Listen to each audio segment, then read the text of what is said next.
Sa nakaraang kabanata, matapos painumin ang Queen Bee ng special na juice ni Seojun, nabuntis ang Queen Bee at binigyan siya ng kanyang kakon. Samantala, dahil sa away ni Theo at ng baby bear, dumating ang galit na mommy bear at binigyan si Theo ng matalim na nakakamatay na tingin. Sa kasalukuyan, si Theo, na parang anumang oras ay maiihi sa kaba, ay kinakabahang bumati sa mommy bear. Ipinakilala niya ang kanyang sarili bilang si Theo, isang palaboy ng mga ngalakal. Sa nanginginig na boses, ipinakita niya ang kanyang merchant badge, umaasang mapapatawad siya ng inang oso kapag nakita ito. Nagpatuloy siya sa pagpapaliwanag, nanginginig pa rin ang boses, na naniniwala siyang nagkaroon lamang ng maliit na hindi pagkakaunawaan sa pagitan niya at ng baby bear.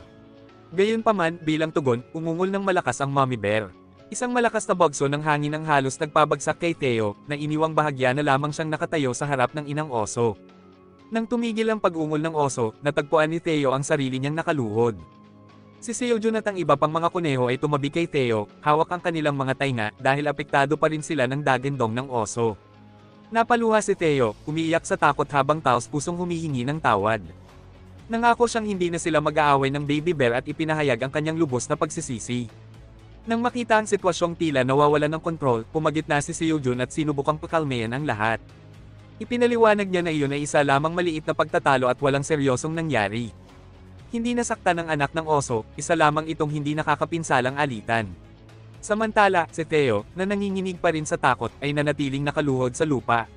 Sa pagkarinig sa paliwanag ni Seojun, tinitigan siya ng mama bear ng isang nakakamatay na tingin. Pagkatapos, nagpakawala ito ng mabigat na hininga at tumalikod. Sina Seojun at Theo, na natatakot pa rin at nasa estado ng gulat, ay tahimik na pinanood siyang umalis. Nang umalis ang oso, nakahinga ng maluwag si Seojun. Inamin niyang inakala niyang nasa panganib sila. Samantala, nagsiksikan ng mga puting kuneho para humugot ng ginhawa mula sa isa't isa.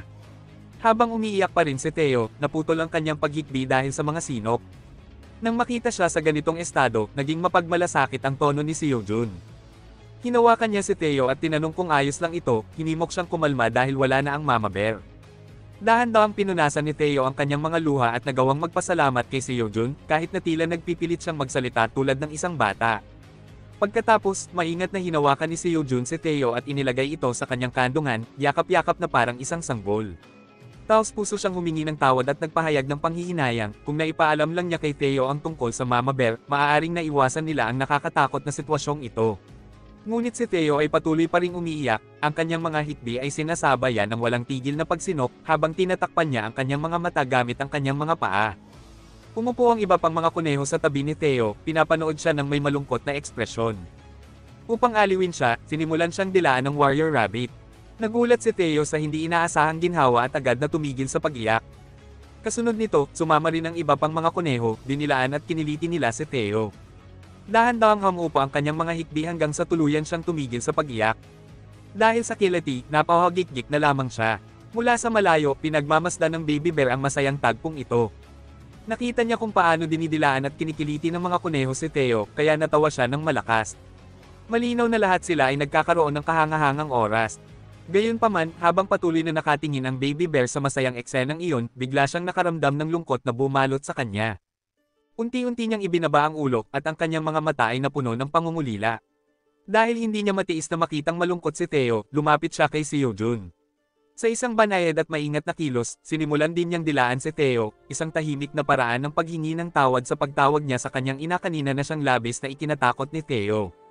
Si Theo, na ngayon ay may bahagyang ngiti, ay nagsabi sa baby bear na nagsisisi rin siya at na maaari na silang maging mabuting magkaibigan mula ngayon. Pinagmasdan ni Seojun at ng mga kuneho ang nakakabagbag damdaming sandaling ito ng may kasiyahan.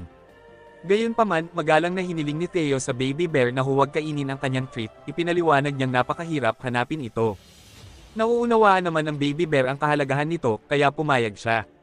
Pagkalipas ng ilang sandali, nang kumalma na ang lahat, nagsalita si Seojun. Aniya, lahat sila ay parang isang masayang malaking pamilya.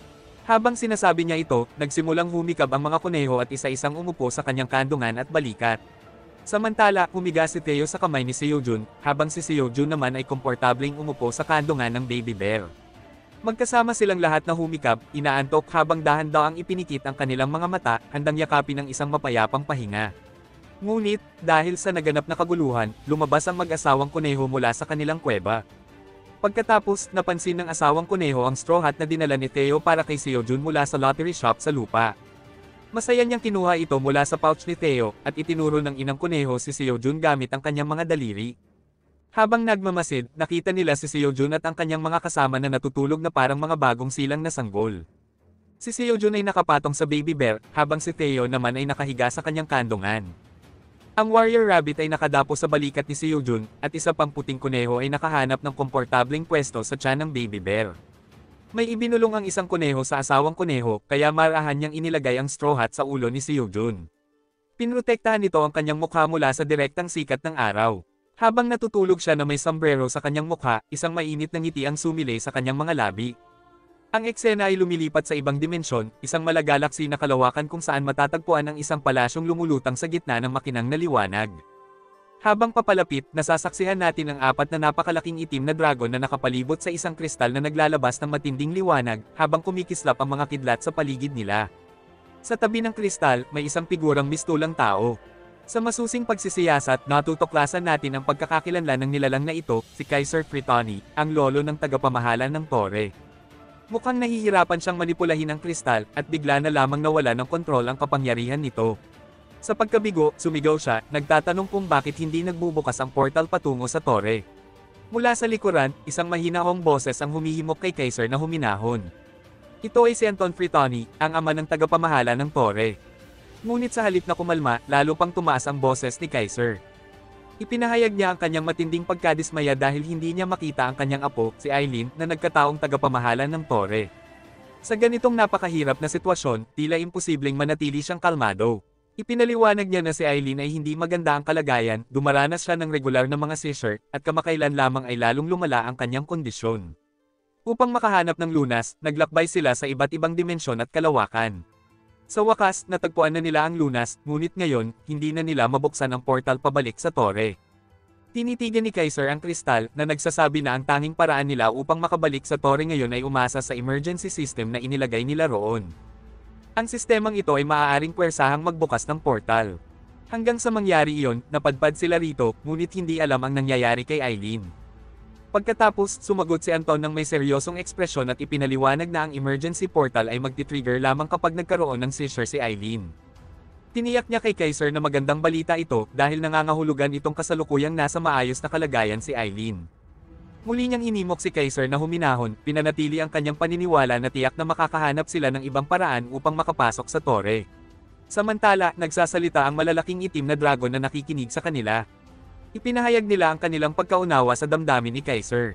Nagpatuloy naman si Anton sa pagpapaliwanag ng kanilang mga alalahanin para kay Eileen. Ipinaliwanag niya na ang ika-79 na palapag ng Tore, kung saan matatagpuan ang cabin ni Eileen, ay ang sentro ng Tore. Mayroon itong hindi kapani-paniwalang siksik na konsentrasyon ng mana, at dito humahalili ang mga dragon sa pamamahala ng Tore, lumalakas sila sa proseso. Gayunpaman, pinili nilang lahat na ibigay ang cabin na iyon kay Eileen ng mag-isa dahil makakatulong sa kanya ang siksik na mana. Ngayon, lahat ng dragon ay natipon dito para sa kapakanan ni Eileen upang ayusin ang nasirang Dragon Heart. Bilang tugon sa taos-pusong paliwanag na ito, si Kaiser, na naiinis pa rin ay nagsabi na kahit na may matinding damdamin ang mga dragon para kay Eileen, ang katotohanan ay natigil sila sa dimensyong ito at wala silang magawa tungkol dito. Nanatili ang seryosong ekspresyon ni Anton habang sumasagot siya, sinasabing naiintindihan niya ang ibig sabihin ni Kaiser. Pagkatapos, sa unang pagkakataon, baka sa mukha ni Anton ang lungkot. Alam niyang malakas na babae si Eileen, at tiwala siyang matapang nitong nilalabanan ang kanyang mga seizure.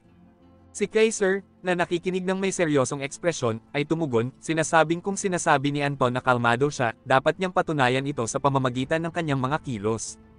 Pagkatapos, inutusan niya ang malalaking dragon na magpatrolya sa paligid at bantayan ang kristal hanggang sa bumukas ang portal.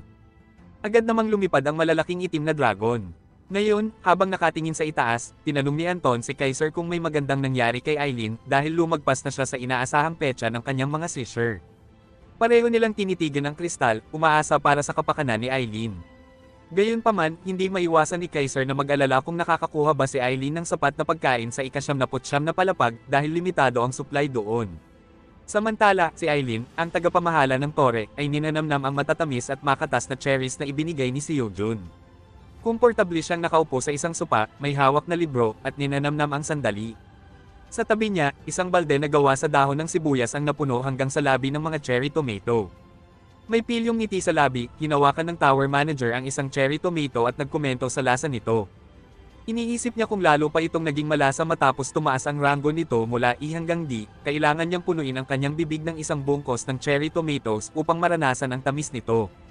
Ngunit ngayon, iilan lamang ang kailangan upang masiyahan ang kanyang panlasa. Gayunpaman, habang iniisip niya ang tungkol sa mga kamatis, isang hindi inaasahang pagkabigla ang dumaan sa kanya.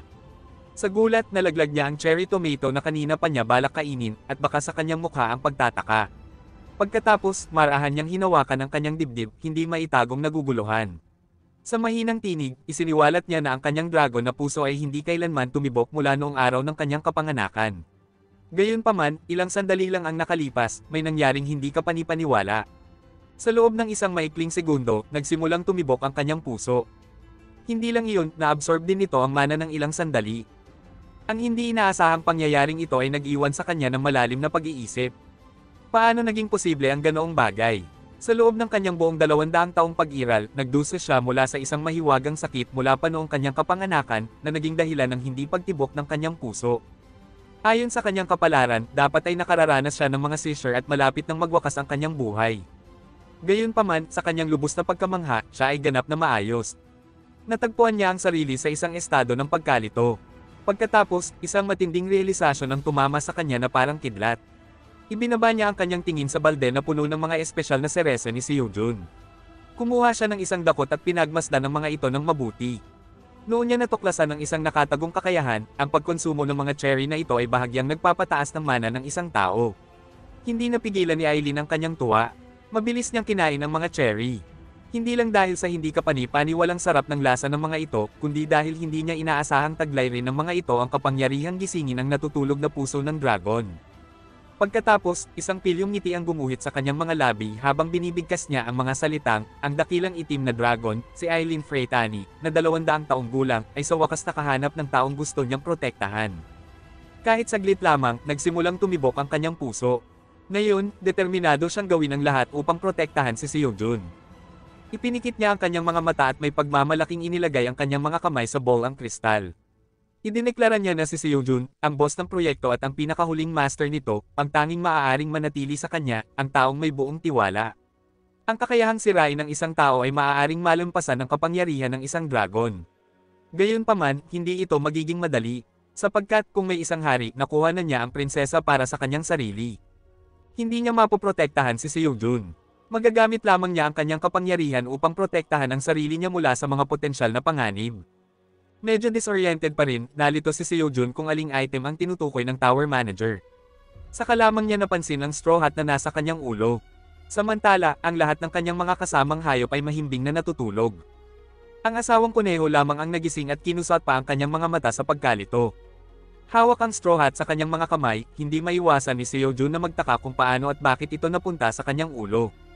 Pagkatapos ay lumapit ang asawang kuneho, hawak ang bag ni Theo, at ipinaliwanag na nakita niya ang straw hat sa loob nito.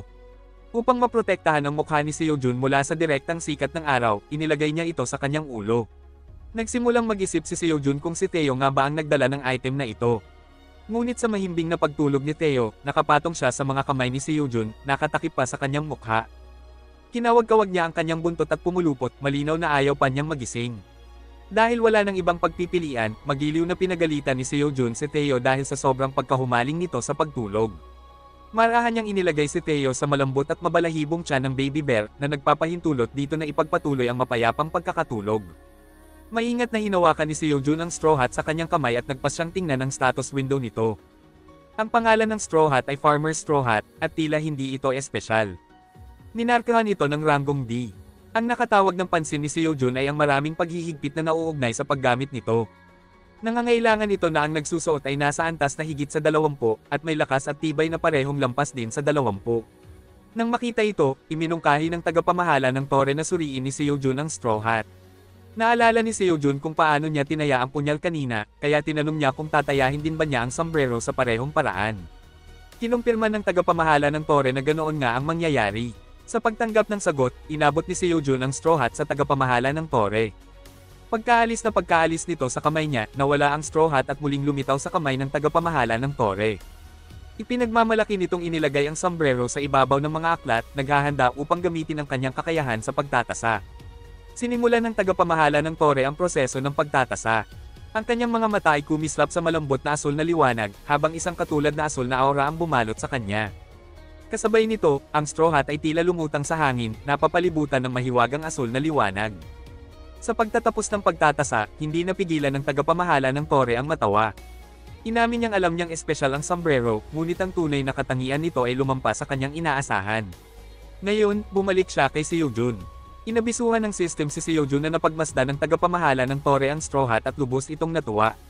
Binati niya si Seojun sa pagkakakuha ng isang pambihirang bagay. Nang marinig ito, natahimik si Seojun, iniisip kung gaano kahanga-hanga ang sombrerong ito. Pagkatapos, isang bagong pakikipagsapalaran ang lumitaw sa harap niya. Nakasaad dito na nais ng tagapamahala ng tore na ipangako ni Seojun na ihaharap niya rito ang isang espesyal, makatas na prutas na puno ng enerhiya ng asul na buwan. Bilang kapalit, matatanggap niya ang tinatayang straw hat.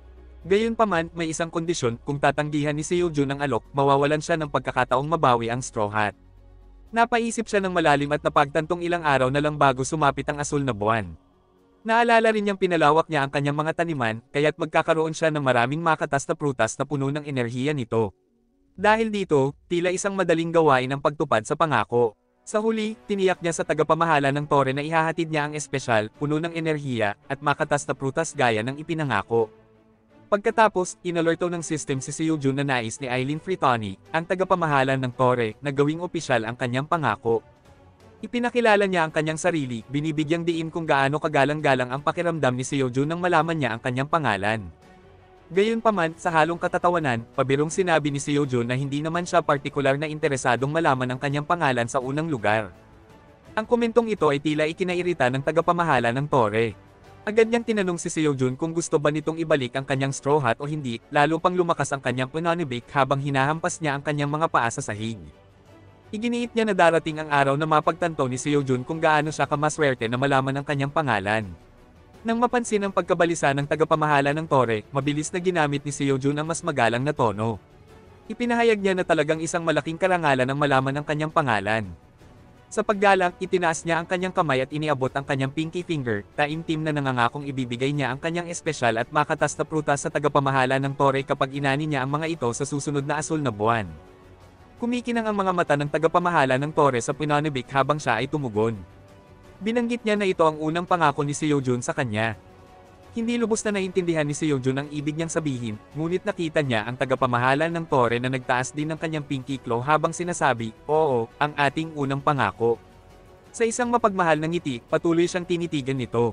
Pagkatapos, sa gulat ni Seojun, inabisuhan siya ng system na matagumpay niyang nakumpleto ang misyon. Sa kanyang harapan, ang straw hat ay lumutang ng elegante sa hangin. Hindi niya napigilan ang kanyang pinanibik at agad na sinuri ang katayuan ng straw hat. Ibinunyag ng system ang isang nakakagulat na katotohanan, hindi ito isang ordinaryong sombrero. Isa ito sa 10 maalamat na artifact na kilala bilang straw hat. Orihinal itong isinusuot ng isang magsasakang nagngangalang Patrick na iginagalang bilang isang santo dahil sa pagliligtas ng hindi mabilang na buhay sa pamamagitan ng kanyang pagsasaka. Ang kakaibang katangian ng sombrerong ito ay ang mga kakayahan at ranggo nito ay lumalago kasabay ng may-ari nito. Gayunpaman, tanging ang mga may klase ng trabahong magsasaka lamang ang maaaring gumamit ng kapangyarihan nito. Naiwan si Seojun sa matinding pagkabigla. Ang terminong artifact pa lamang ay nagpapahiwatig na ito ay napakapambihira at makapangyarihan. At sa 10 lamang ng mga artifact na ito sa buong tore, napagtanto niya kung gaano ito kahalaga. Walang pag-aalinlangan, dala ng pananibik, agad niyang isinuot ang straw hat. Sabik siyang matuklasan ng hindi kapani-pani walang kakayahang maibibigay nito sa kanya. Habang suot niya ang sombrero, biglang lumitaw ang maraming notification mula sa system na nagpapakita na ang iba't ibang paghihigpit ay inalis. Nagpakita ang system ng mga bagong kakayahan at kasanayan, kabilang ang tumaas na lakas, pinahusay na tibay, mas mabilis na pagbawi ng mana, at maraming iba pang kahangahangang abilidad. Napanganga si Seojun sa gulat, halos hindi makapaniwala sa kanyang nakikita. Ngayon, habang nakatingin sa lupain sa itaas ng kuweba, nakaramdam siya ng matinding kasiyahan. Dati, ang kanyang limitadong lakas at tibay ang pumipihil sa kanyang pag-unlad sa pagsasaka. Ngunit sa mga bagong kapangyarihang ipinagkaloob ng straw hat, alam niyang mapapabilis niya ng malaki ang pagpapalawak ng kanyang sakahan. Sa isang mainit na ngiti sa kanyang mukha, nilingon ni Seojun si Theo. Hindi niya maiwasang ipahayag ang kanyang pasasalamat, kinikilala na si Theo ay tunay na may gininto ang puso, laging nagdadala ng magagandang bagay. Si Theo, gayunpaman, ay nanatiling walang kamalay-malay, mahimbing na natutulog ng nakanganga, parang nasa gitna ng isang panaginip na puno ng kaligayahan. Lumapit si Seojun at malumanay na niyakap si Theo, sa kabuong pagmamahal na sinabi, ang aking kaibig-ibig at mapagmalaking pusang tindero na si Theo. Pinaulanan niya ng halik ang mga paa ni Theo, puno ng saya. Dahil sa hindi inaasahang pagpapakita ng pagmamahal na ito, nagising si Theo mula sa kanyang pagkakatulog. Tila medyo natarante siya at tinanong si Seojun kung ano ang ginagawa nito sa kanyang mga paa.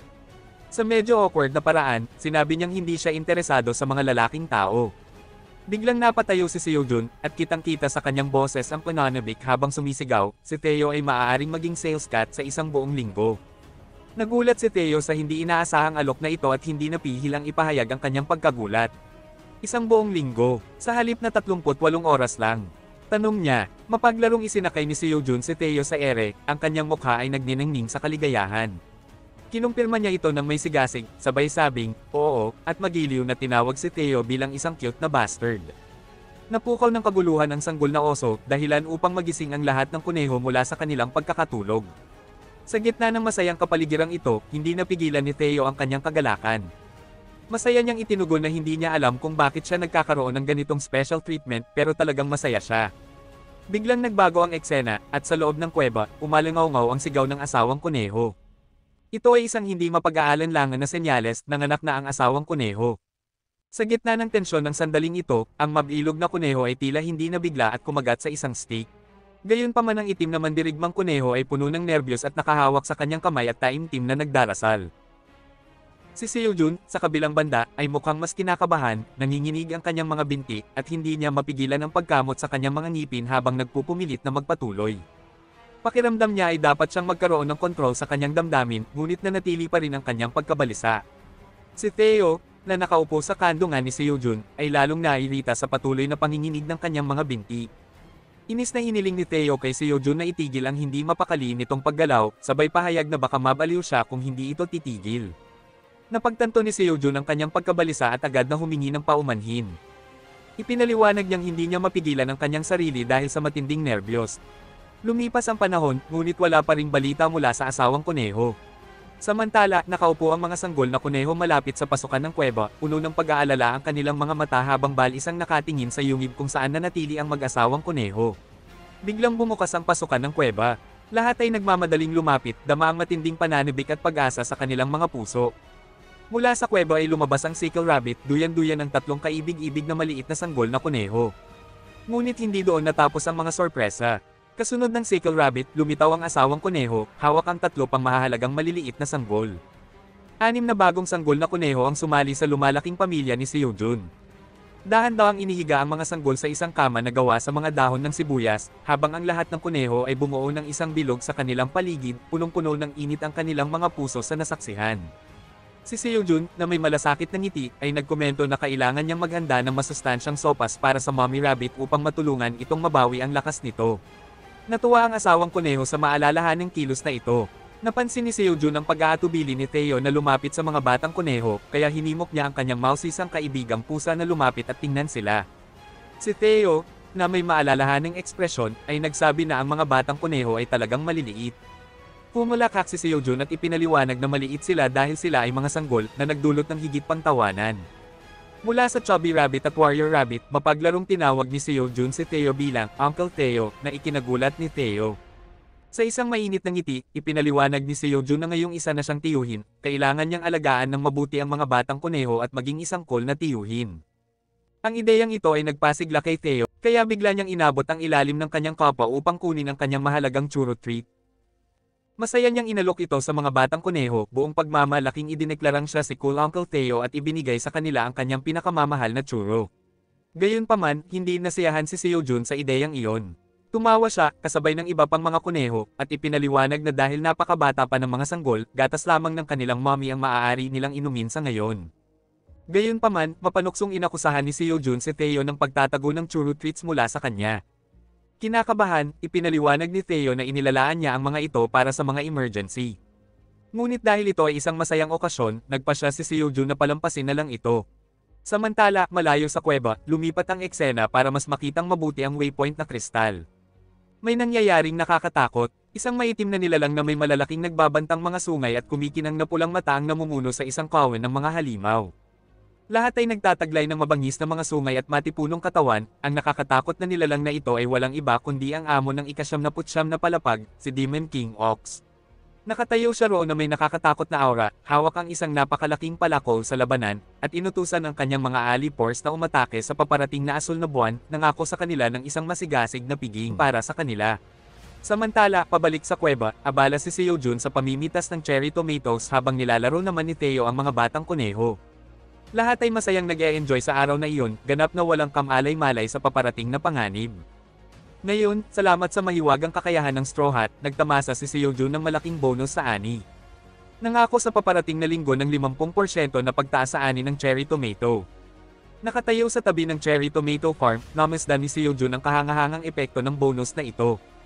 Ang mga halamang cherry tomato ay puno ng doble sa karaniwang bilang ng mga bulaklak, at daan-daang abalang pulot-pukyutan ang nag-iikutan sa paligid, nangongolekta ng nectar. Hindi napigilan ni Seojun ang mapangiti habang pinagmamasdan ng mga namumungang cherry tomato. Ang tanawin ng mga pulot-pukyutan sa trabaho ay parang isang simponyo ng kalikasan na buhay sa kanyang harapan. Ngayon, habang nakaupo malapit sa mga halamang cherry tomato, nagsimulang mag-isip si Seojun. Napagtanto niyang bukas, ang ika-7 asul na buwan mula nang dumating siya sa tore.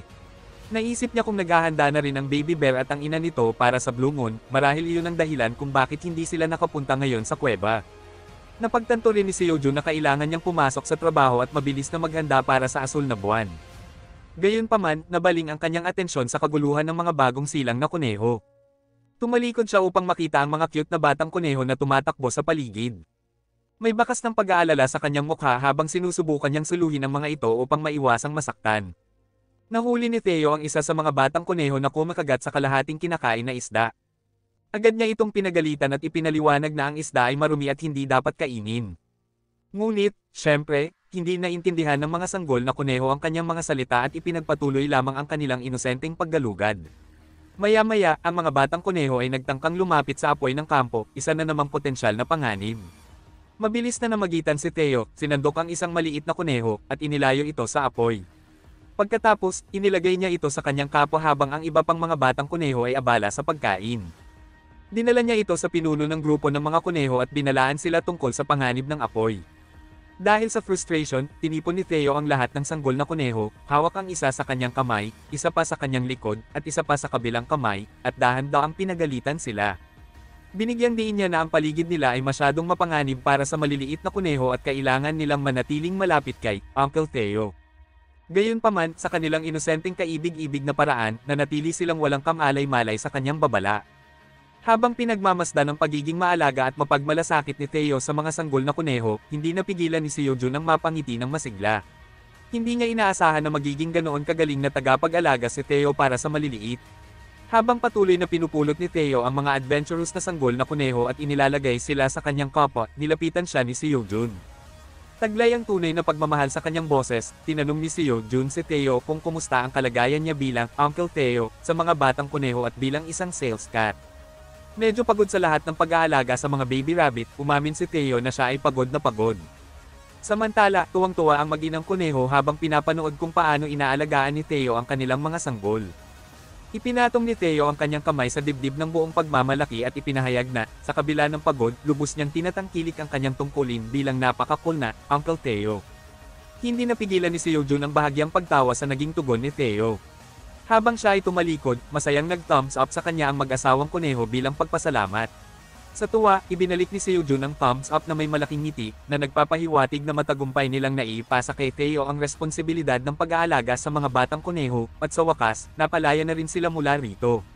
Si Taeyo, kasama ang lahat ng batang kuneho na nakasunod sa kanya, ay nagpahayag ng kanyang pananibik sa pagdadala sa kanila sa isang engranding pakikipagsapalaran. Hinimok niya ang maliliit na kuneho na kumapit ng mahigpit sa kanilang paglalakbay. Masaya namang kumapit ang mga ito kay Taeyo, ang kanilang maliliit na mukha ay puno ng wagas na kagalakan. Habang naghahanda si Taeyo na simulan ang kapana-panabik na pakikipagsapalaran kasama ang kanyang maliliit na kasama, biglang sumigaw si Seojun mula sa likuran, pinapaalalahanan siyang bumalik. Samantala, masigasig na tinataka ng mga manggagawa ang mga bintana ng kastilyo upang maiwasan ang impluwensya ng paparating na asul na buwan. Ang mga kuneho naman ay isa-isang isinara ang mga pasukan ng kanilang mga kuweba at umatras sa kaligtasan ng kanilang mga tirahan sa ilalim ng lupa. Si Seojun, nakaupo sa lupa malapit doon, ay nagsimulang mag-unpack ng kanyang bag. Handang-handa na rin siya para sa paparating na Blue Moon. Habang naghahanda siya, hindi maiwasan ni Seojun na mapansin si Taeyo na sinusubukang ipasok ang sarili sa loob ng kanyang bag. Isang kakaibang ekspresyon ang lumitaw sa mukha ni Seojun, kaya tinanong niya si Taeyo kung ano ang ginagawa nito. Sumagot si Taeyo, na nasa kalahati na ang katawan sa loob ng bag na may bahid ng paglalaro sa kanyang boses. Ipinaliwanag niya na plano niyang sumilong sa loob ng kanyang bag upang maiwasan ang epekto ng Blue Moon.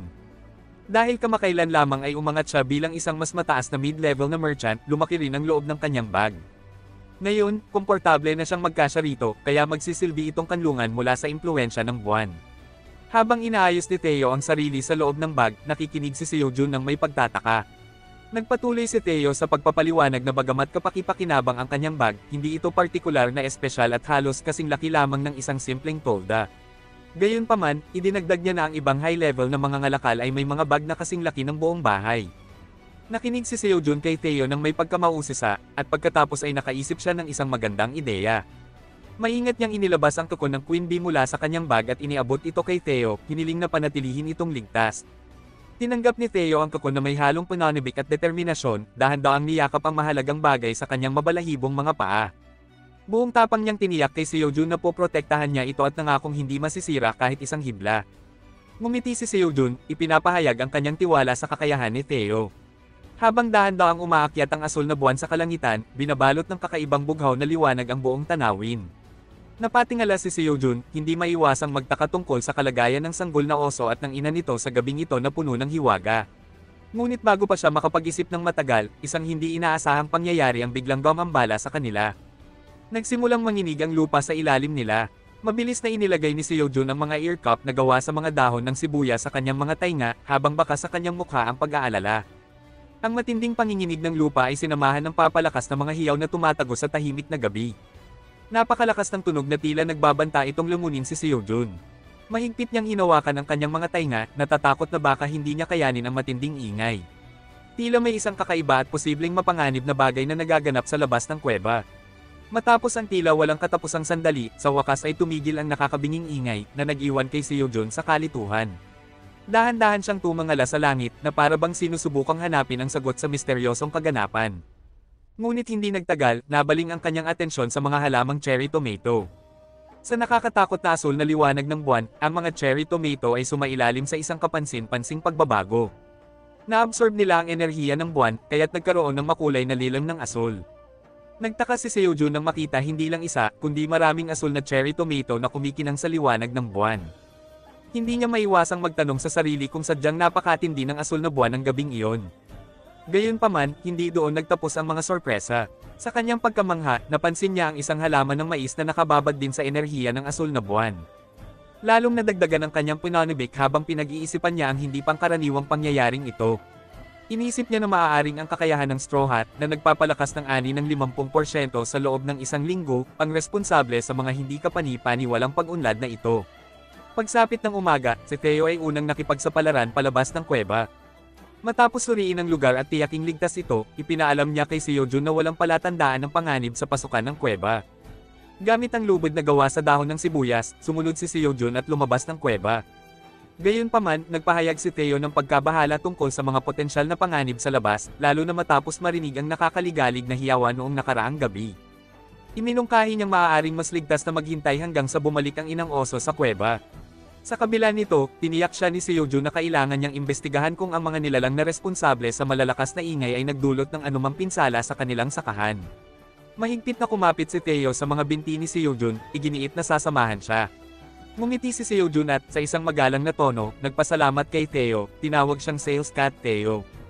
Sa labas ng kuweba, malayo sa kaaya-aya ang tanawin. Wasak ang kanilang sakahan, naiwang nagkalat ang malalaking banton ng dumi sa paligid, na parang may gumamit ng mabibigat na makinarya upang maghukay ng malalawak na butas. Ngunit may napansin si Seojun, isang malaking bakas ng paa na may sukat na 7 metro. Matapos ang maingat na pagsusuri, napagpasyahan niyang kahawig ito ng bakas ng isang malaking baka. Lumapit siya sa isa sa napakalaking tambak ng dumi at namangha sa lakas na kinakailangan upang maghukay at makabuo ng ganoong bonton. Habang patuloy niyang sinisiyasat ang paligid, may isang bagay siyang napansin na labis niyang ikinagulat. Agad siyang tumakbo patungo sa isa sa mga tambak ng dumi at masiglang umakyat dito. Naguguluhan sa kanyang ikinilos, nagtanong si Theo tungkol sa kanyang intensyon. Sa halip na sumagot agad, kumuha si Seojun ng isang dakot ng dumi at, sa kabila ng maruming itsura nito, lumiwanag ang kanyang mukha sa wagas na kaligayahan. Ipinaliwanag niyang may kakaibang pagkakayari ang lupa malayo sa karaniwang tigang na lupa na kanilang nakasanayan. Sa halip na madurog, matigas at puno ng maliliit na bato, ang lupang ito ay malambot, basang-basa, at tila mayaman sa mga sustansya. Mabilis na tumakbo ang isip ni Seojun sa iba't ibang posibilidad. Ipinantasya niya ang pagbabagong maaaring mangyari mula sa isang gumuho at wasak na lupain tungo sa isang malago at mayabong na sakahan na puno ng pananim. Gayunpaman, malapit nang humarap siya sa realidad. Upang maisakatuparan ito, kakailanganin niya ng mabibigat na makinarya tulad ng mga traktora at excavator, mga kagamitang tila imposibleng makuha. Samantala, biglang nagtanong ang manager ng tower tungkol sa presensya ni Seojun sa labas ng kuweba. Casual niyang ipinaliwanag na dumaan lamang siya upang tingnan ang taniman at balak na bumalik sa kuweba matapos ang ilang sandali. Gayunpaman, pinagalitan siya ng manager ng tower na nagpahayag ng kanyang pag-aalala. Ipinaliwanag nitong ang matinding asul na buwan noong nakaraang gabi ay nagdulot ng mapanganib na mga kondisyon sa labas, kung saan maraming halimaw ang gumagala. Sa halip na sumagot ng seryoso, dumaos si Seojun pababa sa isang bonton ng dumi, waring pabiro niyang pinatutunayang siya nga ay papunta na pabalik sa kuweba. Sa mapaglarong paraan, tinukoy niya ang tower manager bilang si Eileen at tinanong kung naging maayos ba siya sa kabila ng matinding asul na buwan kagabi. Naiinis sa kanyang walang pakialam na saloobin, matatag na sinabi ng tower manager na hindi kailangang mag-alala si Seojun tungkol sa kanya. Sa halip, idiniin niya ang kahalagahan ng kaligtasan ni Seojun at inutusan siyang bumalik kaagad sa kuweba. Hindi napigilan ni Seojun ang mapangiti at nagkomento na tila mas nag-aalala na ngayon si Eileen para sa kanya. Sa halip na sumagot, nanatiling tahimik si Eileen, agad tinapos ang usapan. Pagkatapos, bumaba si Seojun mula sa kuweba, determinadong anihin ang mga pananim na pinalusog ng asul na buwan. Samantala, si Theo, pagod na pagod, ay umatras upang makapagpahinga. Hawak ni Seojun ang isang tangkay ng mais na puno ng enerhiya ng asul na buwan. Sa maingat na kilos, pumitas siya ng mais at sinimulan itong balatan. Sa kanyang pagkamangha, ang mais ay kumikinang sa isang maningning na asul na kulay. Agad itong sinuri ni Seojun at natuklasan na tinatawag ito bilang Corn of Stamina. Ang pagkonsumo nito ay magreresulta sa isang permanenteng pagtaas ng stamina ng 0.1, ginagawa itong hindi lamang masustansya kundi masarap din. Hawak ang kakaibang asul na mais sa kanyang kamay, napagtanto ni Seojun na, bilang isang D-rank na pananim, nagbibigay ito ng dobleng tulong kumpara sa mga E-rank na pananim. Isinantabi niya ang mga kalkulasyon at numero, sabik na naghanda upang kumagat ng asul na mais. Gayunpaman, bago pa siya makatikim, nagbigay ng mahigpit na babala ang tagapamahala ng tore na nagpapaalala sa kanya tungkol sa kanyang pangako. Nagulat, mabilis na pinunasan ni Seojun ang kanyang laway at tiniyak sa manager ng tore na hindi niya nakakalimutan ang kanyang pangako. Bilang pagbawi, pumitas siya ng 5 asul na cherry tomatoes at iniabot ang mga ito sa manager ng tore. Bilang tugon, nagpahayag ng pasasalamat ang tower manager at nangako na babayaran niya si Seojun sa hinaharap. Ngumiti si Seojun bilang sagot, sabik na inaabangan kung ano ang maaaring naghihintay sa kanya. Hawak ng tower manager ang 5 asul na cherry tomatoes, bawat isa ay puno ng espesyal na katas mula sa ani ni Seojun. Habang pinagmamasdan niya ang pambihirang mga prutas na ito, isang ideya ang biglang sumagi sa kanyang isipan, kung ang isang ordinaryong cherry tomato ay kayang patibukan ang kanyang dragon heart, ano kaya ang mangyayari kung kainin niya ang isa sa mga espesyal na makatas na cherry tomatoes ni Seojun. Dahil sa matinding pag-uusisa, hindi na siya nagdalawang isip. Pabigla-bigla niyang isinubo ang lahat ng 5 asul na cherry tomatoes ng sabay-sabay. Ang katas at lasa ng mga ito ay lampas pa sa kanyang inaasahan, para bang bigla siyang dinala sa isang makalangit na kaharian. Hinawakan niya ang kanyang mga pisngi sa sobrang tuwa, ninanamnam ang hindi pangkaraniwang sarap. Gayunpaman, tulad ng bigla niyang naramdamang kasiyahan, isang bagay na hindi niya inaasahan ang nangyari. Una, isang nakakakiliting sensasyon ang bumalot sa kanyang ibabang bahagi. Pagkatapos, unti-unting sumunod ang matinding sakit, dahilan upang bumagsak siya sa lupa. Sa sobrang paghihirap, napasigaw siya habang unti-unting bumalot ang isang madilim na lilang aura sa kanyang puso. Si Seojun ay bihasang inalis ang balat ng mais na pinagpala ng asul na buwan. Maingat niyang inilagay ito sa isang palayok kasama ang tubig at tinakpan ito. Habang kumukulo ang mais sa apoy ng camping, umupo si Seojun sa tabi ng palayok, may nakangiting kasiyahan sa mukha. Ikinwento niya na sa wakas ay nagamit niya ng maayos ang palayok na binili ni Theo. Ipinaliwanag niya na ang balat ng mais ay lilikha ng layer ng hangin sa pagitan ng palayok at ng mais na magreresulta sa perpektong pagkaluto nito. Pagkatapos, kinuha ni Seojun ang natitirang balat ng mais, hinugasan ito, at isinampay sa pagitan ng dalawang bato gamit ang dalawang sanga. Ngumiti siya ng bahagya at sinabi na kapag natuyo ito, makakagawa siya ng tsaa mula sa mais, na magiging dagdag na inumin na maaari niyang lasapin sa loob ng kuweba. Maya-maya, lumapit ang asawang kuneho at ang iba pang mga kuneho kay Seojun. Masiglang bumabati ng magandang umaga. Masayang ibinalik ni Seojun ang pagbati sa kanila na may mainit na ngiti. Nagsisimula ng araw ng may positibong pananaw. Tinanong ni Seojun ang tungkol sa mga kuting na kuneho. Habang iniisip kung nasaan ang mga ito, itinuro ng asawang kuneho ang kuweba, ipinapahiwatig na ang mga kuting ay nasa loob, mahimbing na natutulog sa tabi ng kanilang ina, na kasalukuyang nagpapasuso sa kanila. Sa pananabik, tinawag ni Seojun ang lahat ng kuneho at ipinakita ng may pagmamalaki ang malalaking asul at matubig na kamatis na kanyang inani noong nakaraang gabi. Na pinagpala rin ng asul na buwan. Ipinaliwanag niya na masagana ang ani at maaaring kumuha ang bawat isa ng isa. Tuwang-tuwa ang asawang kuneho at ang mandirigmang kuneho sa kanilang natanggap na bahagi. Paglingon upang tingnan ang kumukulong palayok, ipinaalam ni Seojun sa mga kuneho na naghahanda siya ng bagong lutong mais na pinagpala ng asul na buwan.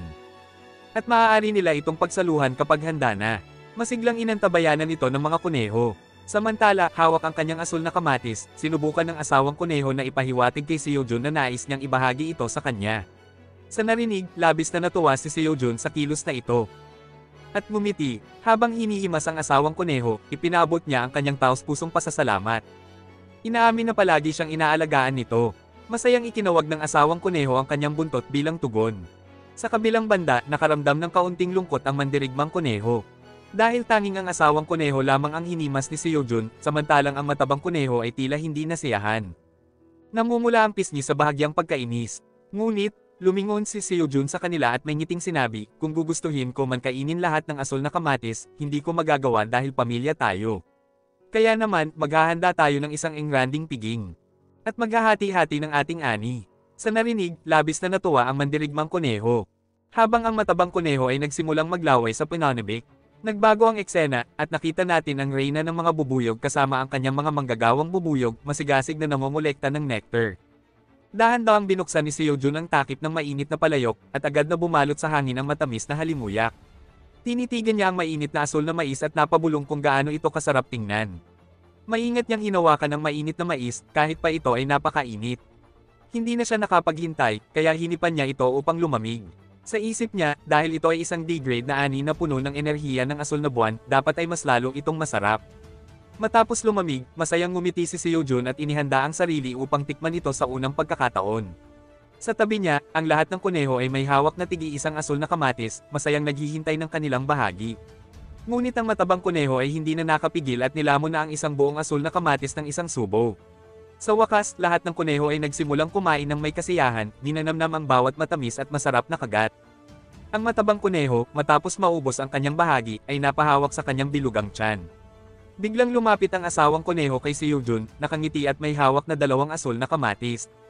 Ipinahayag niya na ibabahagi niya ito sa kanyang asawa. Binati siya ni Seojun at hiniling na masiyahan sila sa kanilang pagkain. Sa wakas, kinagat ni Seojun ang asul na mais.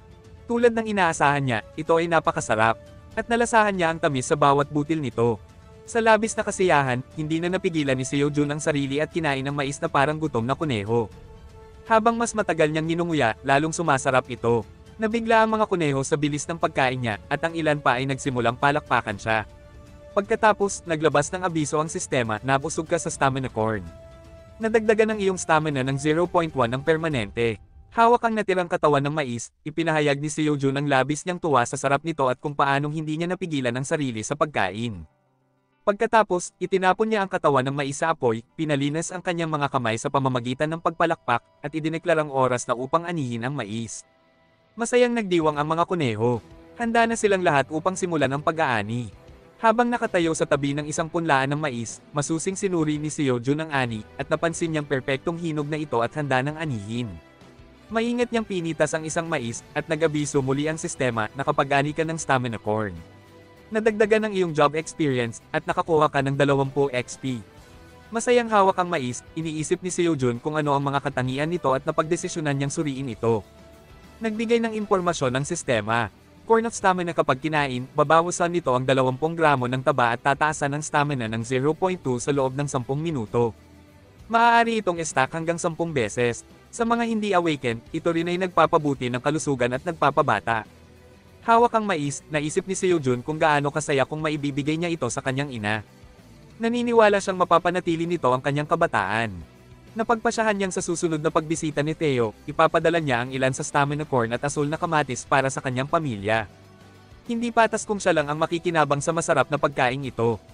Samantala, patuloy sa paggapas ng mais ang Seikle Rabbit, habang ang Chart Rabbit at White Rabbit ay patuloy ding nag-iipon ng ani.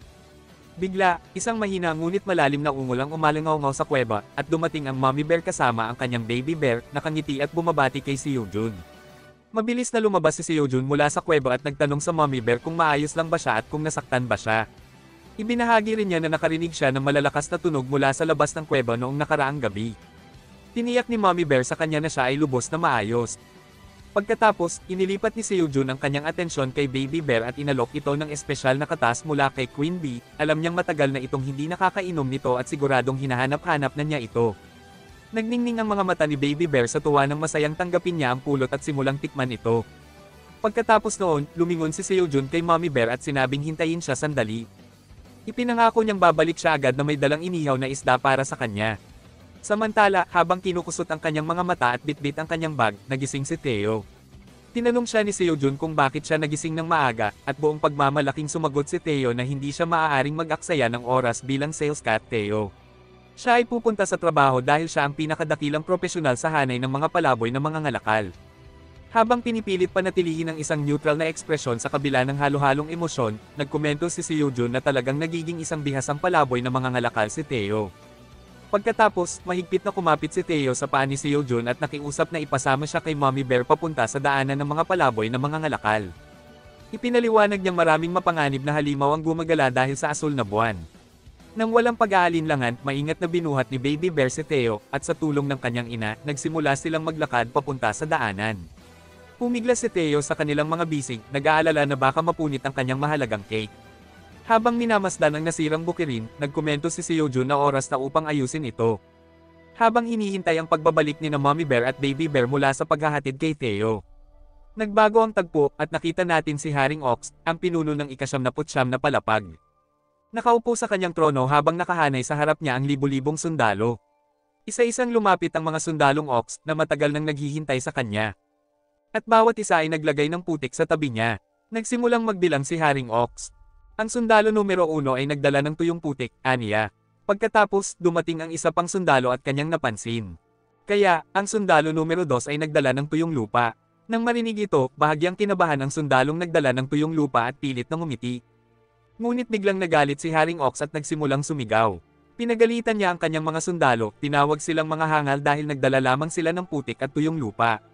Binigyang diin niya na siya ay isang buhay na nilalang, hindi isang halaman.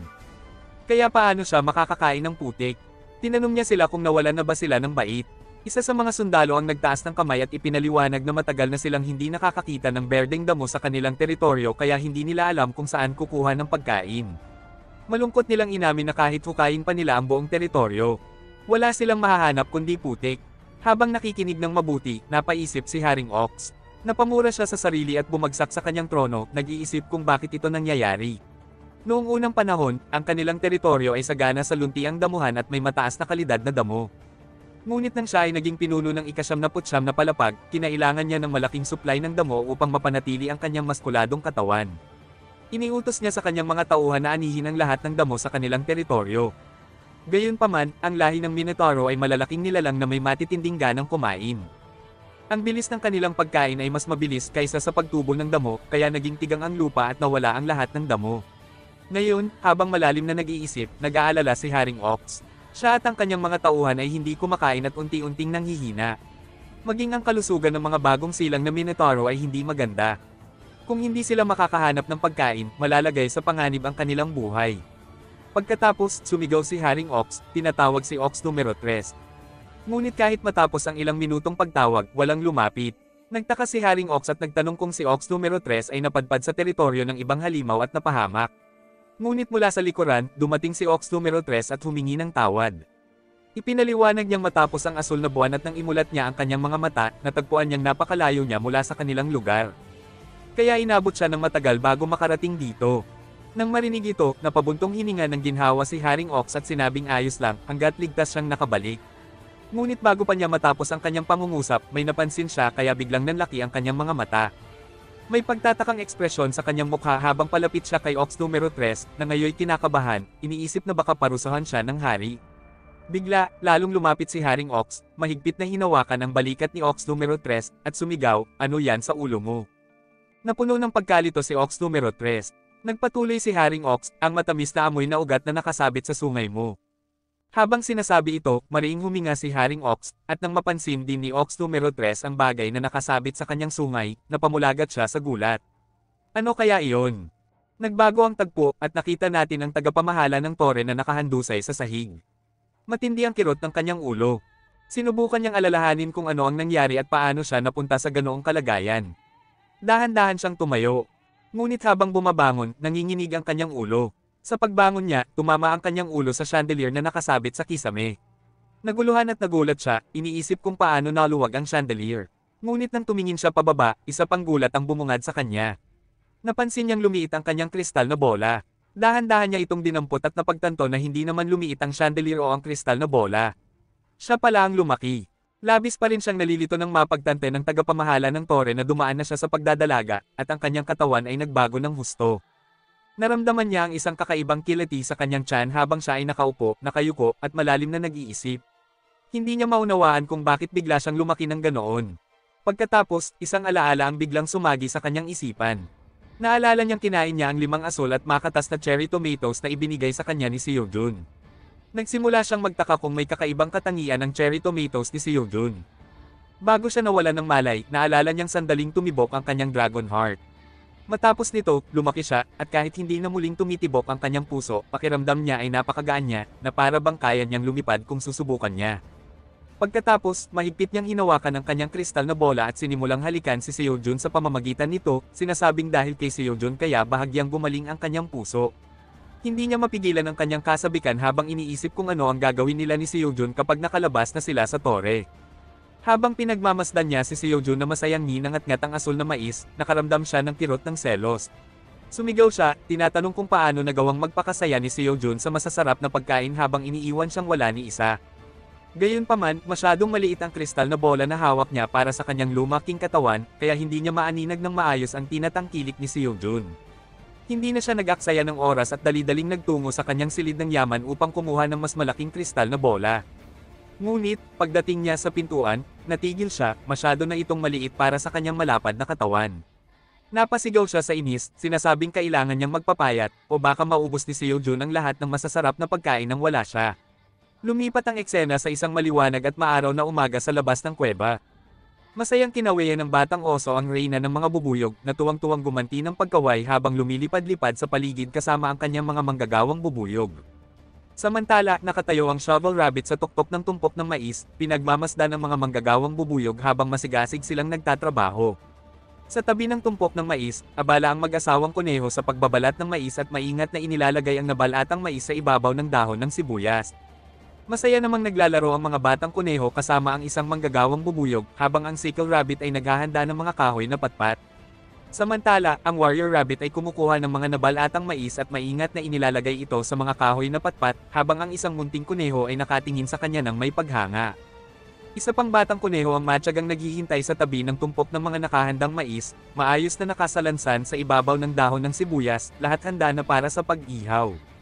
Dumating ang court rabbit, kinuha ang nakahandang mais sa kanyang kariton upang iihaw, habang may isang batang kuneho na masayang nakaupo rito, masiglang kumakaway sa white rabbit na siyang namamahala sa pag-iihaw ng mais sa ibabaw ng apoy. Pagkatapos, pinuri ni Seojun ang lahat ng kanyang mga alagang hayop sa kanilang husay sa paghahanda ng mais. Tinawag niyang Captain Baby, ang cute na batang kuneho sa kariton, at masaya itong tumugon sa kanya. Habang yakap-yakap niya ang batang kuneho, sinabi ni Seojun sa chubby rabbit na natapos na niya ang pagpapasingaw ng mga mais at halos tapos na ang kanyang trabaho. Iminungkahi niyang tapusin na nila ang lahat at tawagin ang iba para sabay-sabay silang maghapunan. Tumungo ang chubby rabbit bilang pagsang-ayon. Sa kasabikan, maingat na binuksan ni Seojun ang takip ng palayok, at agad bumalot sa buong kuweba ang mabangong halimuyak ng makatas na mais. Nang makita ito, nagsimula ring maglaway ang batang kuneho sa kanyang bisig, kuminang ang mga mata sa pananibik. Habang inilalabas ni Seojun ang mainit at makatas na steamed corn mula sa palayok at inilalagay ito sa mga platong gawa sa dahon ng sibuyas gamit ang kanyang DIY glove, lumapit ang tagapamahala ng tore at tinanong kung maaari rin siyang makatikim. Humiling siya ng isa. Biglang lumitaw ang isang quest sa harapan ni Seojun. Ibahagi ang mais sa gutom na tagapamahala ng tore. Gantimpala, matinding pasasalamat. Kung tatanggihan, labis na pagkadismaya ng tagapamahala ng tore. Nakita ito ni Seojun at ngumiti. Tinawag niya ang tagapamahala ng tore bilang Eileen at sinabing balak niya talagang bigyan siya ng steamed corn. Sinabihan niya itong maghintay ng kaunti dahil naghahanda rin siya ng inihaw na mais at ipapadala niya pareho kapag handa na. Tumango si Eileen, sabik na naghihintay. Ilang sandali pa, dumating ang warrior rabbit at white rabbit, dala ang inihaw at steamed corn para kay Eileen. Inutusan ni Seojun ang mga kuneho na ilagay ang inihaw na mais sa isang platong gawa sa dahon ng sibuyas. Hindi nagtagal, maraming inihaw na mais ang maayos na nakasalansan sa isang malaking plato. Dinala ng cart rabbit ang steamed corn, at nagtulong-tulong ang lahat ng kuneho upang ihanda ang kanilang hapunan. Masayang nakatayo ang mag-asawang kuneho kasama ang kanilang mga anak, habang sa tabi ni Seojun, nakalatag sa isang malaking mangkok na gawa sa dahon ng sibuyas ang napakaraming steamed corn. Tatlong cute na batang kuneho ang hindi na makapaghintay na tikman ito. Hawak ang isang inihaw na mais na may pampalasa, pinuri ni Seojun ang pampalasa na dinala ni Theo, na aniyay nagpasarap sa mais. Bagamat nalulungkot siyang hindi niya matikman ang butter-grilled corn tulad ng luto ng kanyang ina, nasisiyahan pa rin siya. Habang iniisip ng warrior rabbit kung kakain siya ng inihaw o steamed corn, sinimulan ni Seojun ang kanyang espesyal na recipe.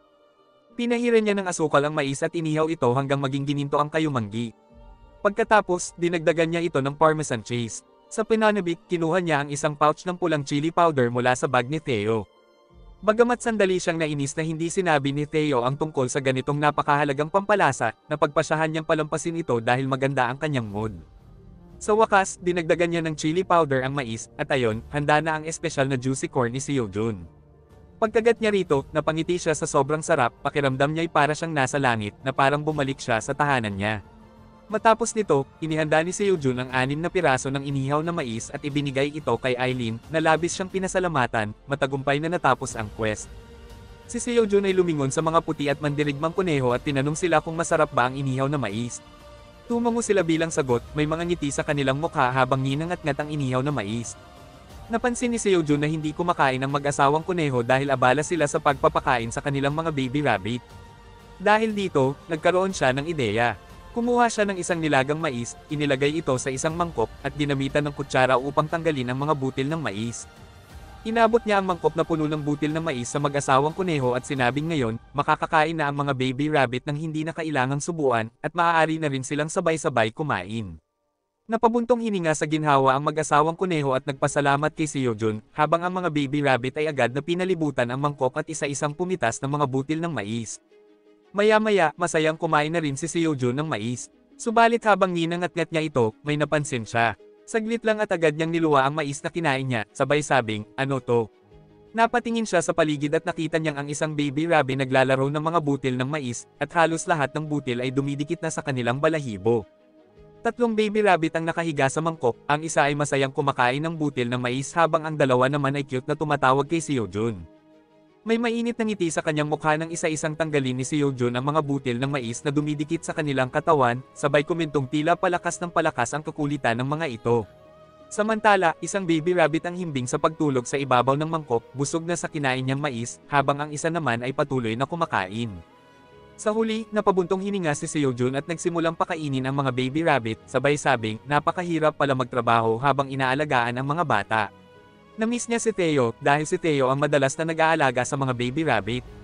Pagkatapos noon, binigyan niya ang mommy bear at baby bear ng matamis na kamote, sariwang isda, at mais. Masaya rin nilang kinain ang mga ito.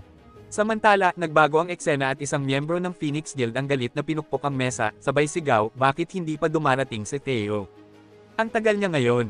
Nasa ikatlong araw na sila ng kampo, nasa ika-38 palapag, kung saan madalas dumating si Theo upang magbenta ng cherry tomatoes. May isa pang hunter na nagtanong kung bakit ito bumibili ulit ng cherry tomatoes, gayong kahapon lang ay bumili na ito ng marami. Sa seryosong mukha, sagot niya, sa labas ng tore, napakataas ng halaga ng mga mahiwagang cherry tomato. Ang isang piraso lang nito ay nagkakahalaga ng mahigit $400. Kailangan kong bumili ng marami para maibenta ito sa mas mataas na presyo.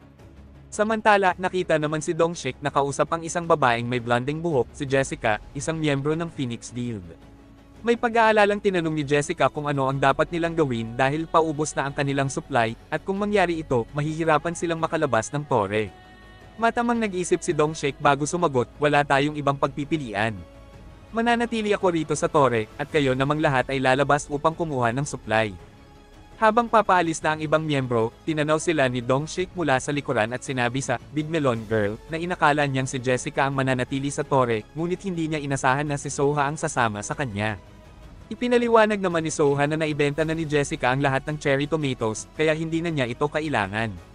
Sa halip, ibinigay niya ang parte niya kay Soha. May mainit na ngiti sa kanyang mukha habang inilabas ni Soha ang 5 pakete ng churro. Hindi ako nandito para sa cherry tomatoes, sabi niya sabay kindat. Dinala ko to para kay Theo. Natawa si Dongshik at sinabing, maganda yan. Dapat lang nating panatilihing masaya si Theo. Isa siyang napakahalagang tao. Nagbago muli ang eksena, at ngayon ay nakita si Theo na masayang naglalakad sa kagubatan, umaawit habang nagsasabi, naghihintay sa akin ang mga baby rabbit. Kailangan kong tapusin agad ang trabaho ko para makabalik na ako sa kuweba. Matapos ang mahabang lakad, sa wakas ay narating ni Theo ang kanyang destinasyon, ang Wandering Merchant Passageway. Sa harapan niya ay isang napakalaking punong may malapad na butas sa gitna. Nakatayo siya ngayon sa ibabaw ng burol, tinatanaw ang daanan. Napahanga siya sa laki ng puno. Parang aabot ito sa langit. Bulong niya. Sa paligid niya, maraming wandering merchants ang naghahanda upang pumasok sa passageway. Mayroong isang dambuhalang elepante, isang goblin, at 2 maliit na daga, lahat sila ay sumusunod kay Theo, na nasa unahan ng grupo. Isang cute na asong merchant officer ang lumapit kay Theo at tinanong kung anong ahensya siya kabilang at anong grado niya. Sa buong pagmamalaki, sagot ni Theo, isa akong high-grade wandering merchant. Gagamitin ko ang passageway upang makarating sa ika-38 palapag.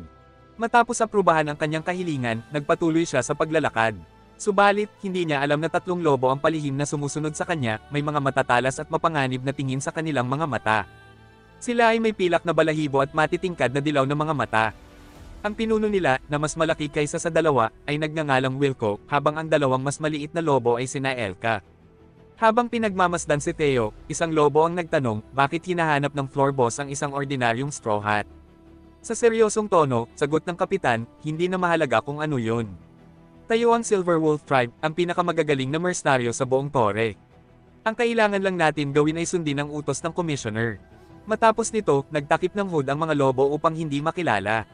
Ngunit lingid sa kaalaman nila, may isang figurang anino ang nagmamasid sa kanila mula sa malayo, ang Fox Police Girl. Napakunot noo siya sa nakita. Bakit parang ang halatang kainahinala ng kilos ng Silver Wolf Tribe? Napaisip siya kung talagang ang straw hat ang dahilan kung bakit hinabol si Theo. Ano nga ba ang misteryong hat na iyon?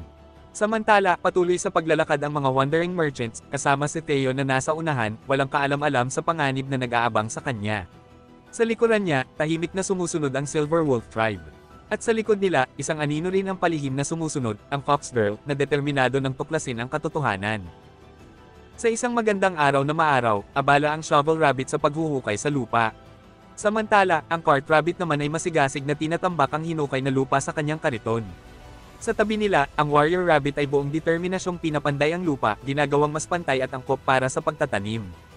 Pagkatapos, makikita natin ang Mommy Bear at Baby Bear na abala rin sa pag-aayos ng lupa na naapektuhan ng kaguluhan noong nakaraang asul na buwan dahil sa isang kalabaw.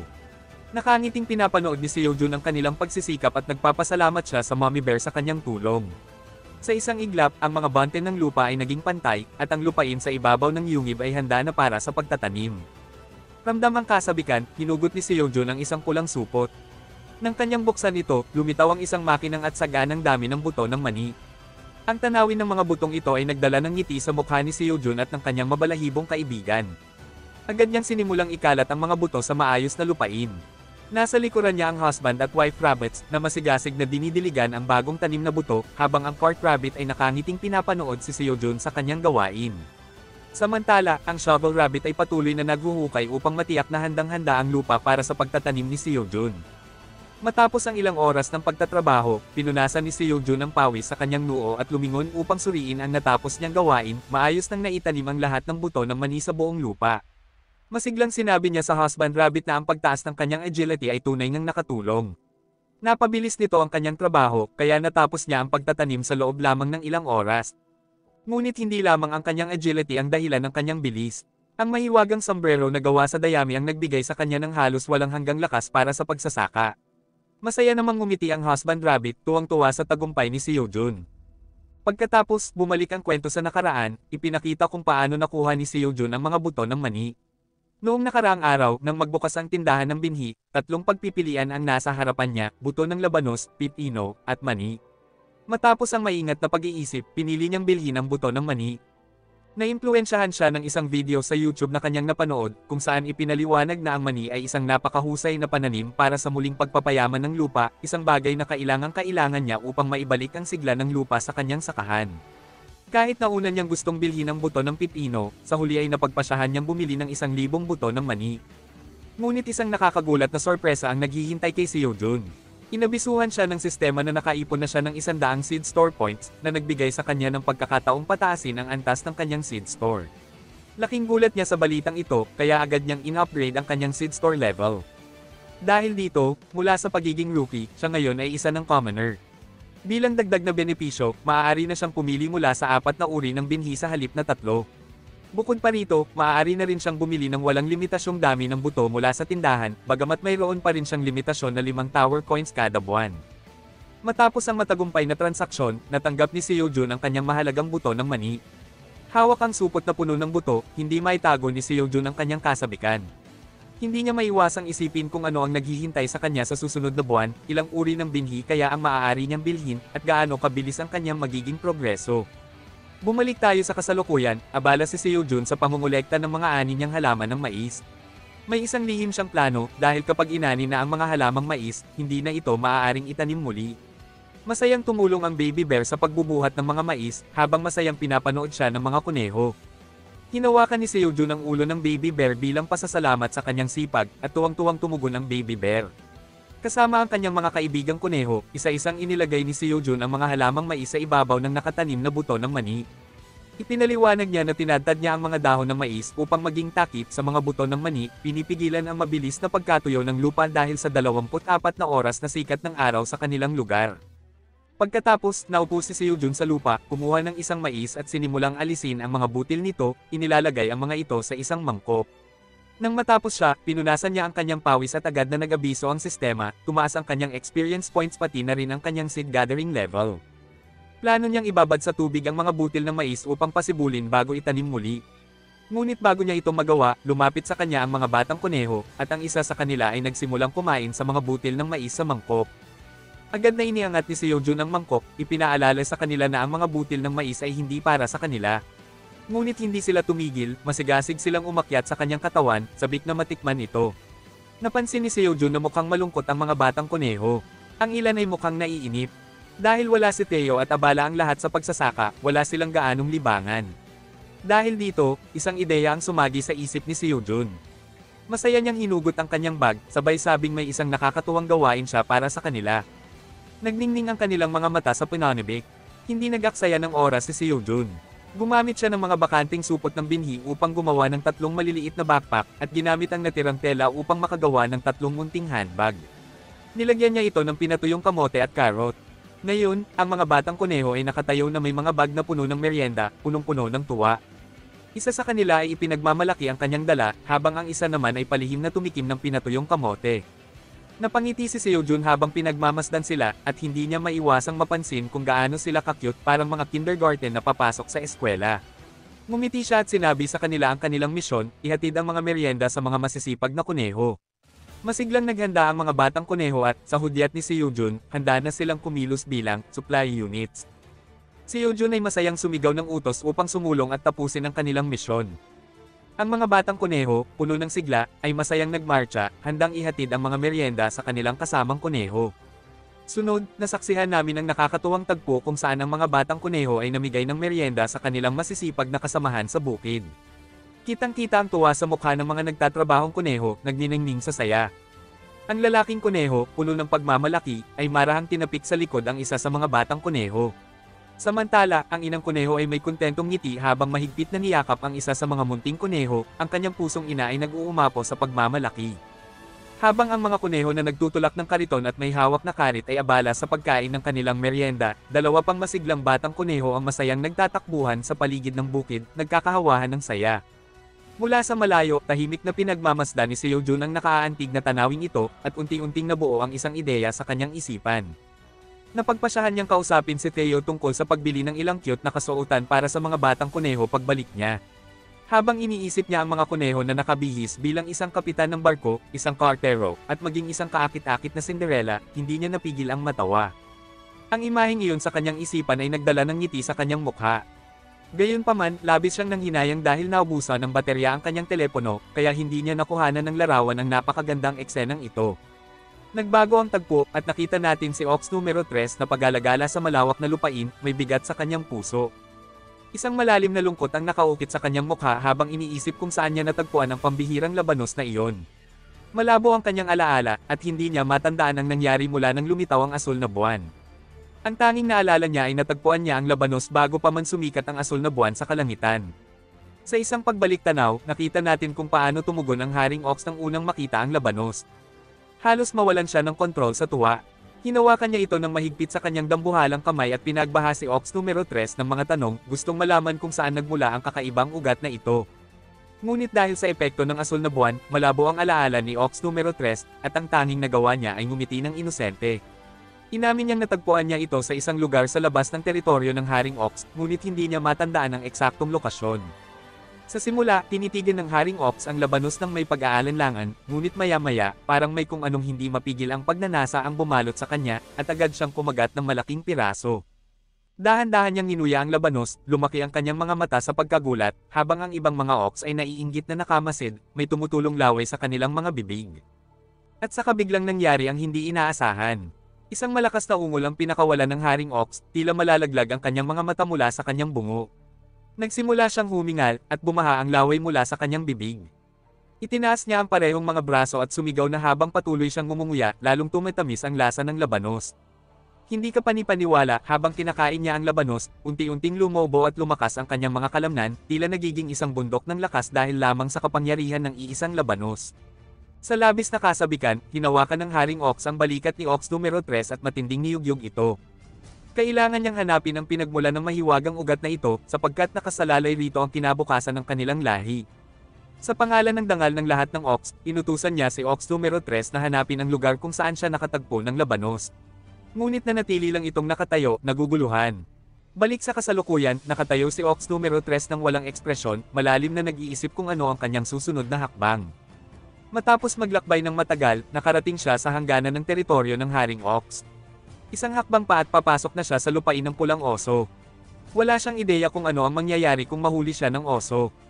Habang pinag-iisipan niya ang kanyang susunod na galaw, isang hindi inaasahang pangyayari ang naganap. Isang matamis na halimuyak ang biglang sumalubong sa kanyang pang-amoy. Hindi na mamalayan, kusa niyang sinundan ang amoy at napadpad sa isang taniman kung saan katatapos lang magtanim ni Seojun ng mani at tinakpan ito ng mga dahon ng mais. Pagkakita sa mga luntiang halaman, naguluhan at namangha si Ox numero 3. Agad siyang kumuha ng isa at tinikman ito. Nang matuno ang tamis ng dahon ng mais sa kanyang bibig, napabulalas siya sa sarap. Walang inaksayang sandali, nagsimula siyang mangalap ng mga pananim. Sa bawat subo at sa bawat halamang kanyang iniipon, lalong sumisidhi ang kanyang tuwa. Isang ningning ang lumitaw sa kanyang mga mata habang iniisip kung anong uri ng halaman ito.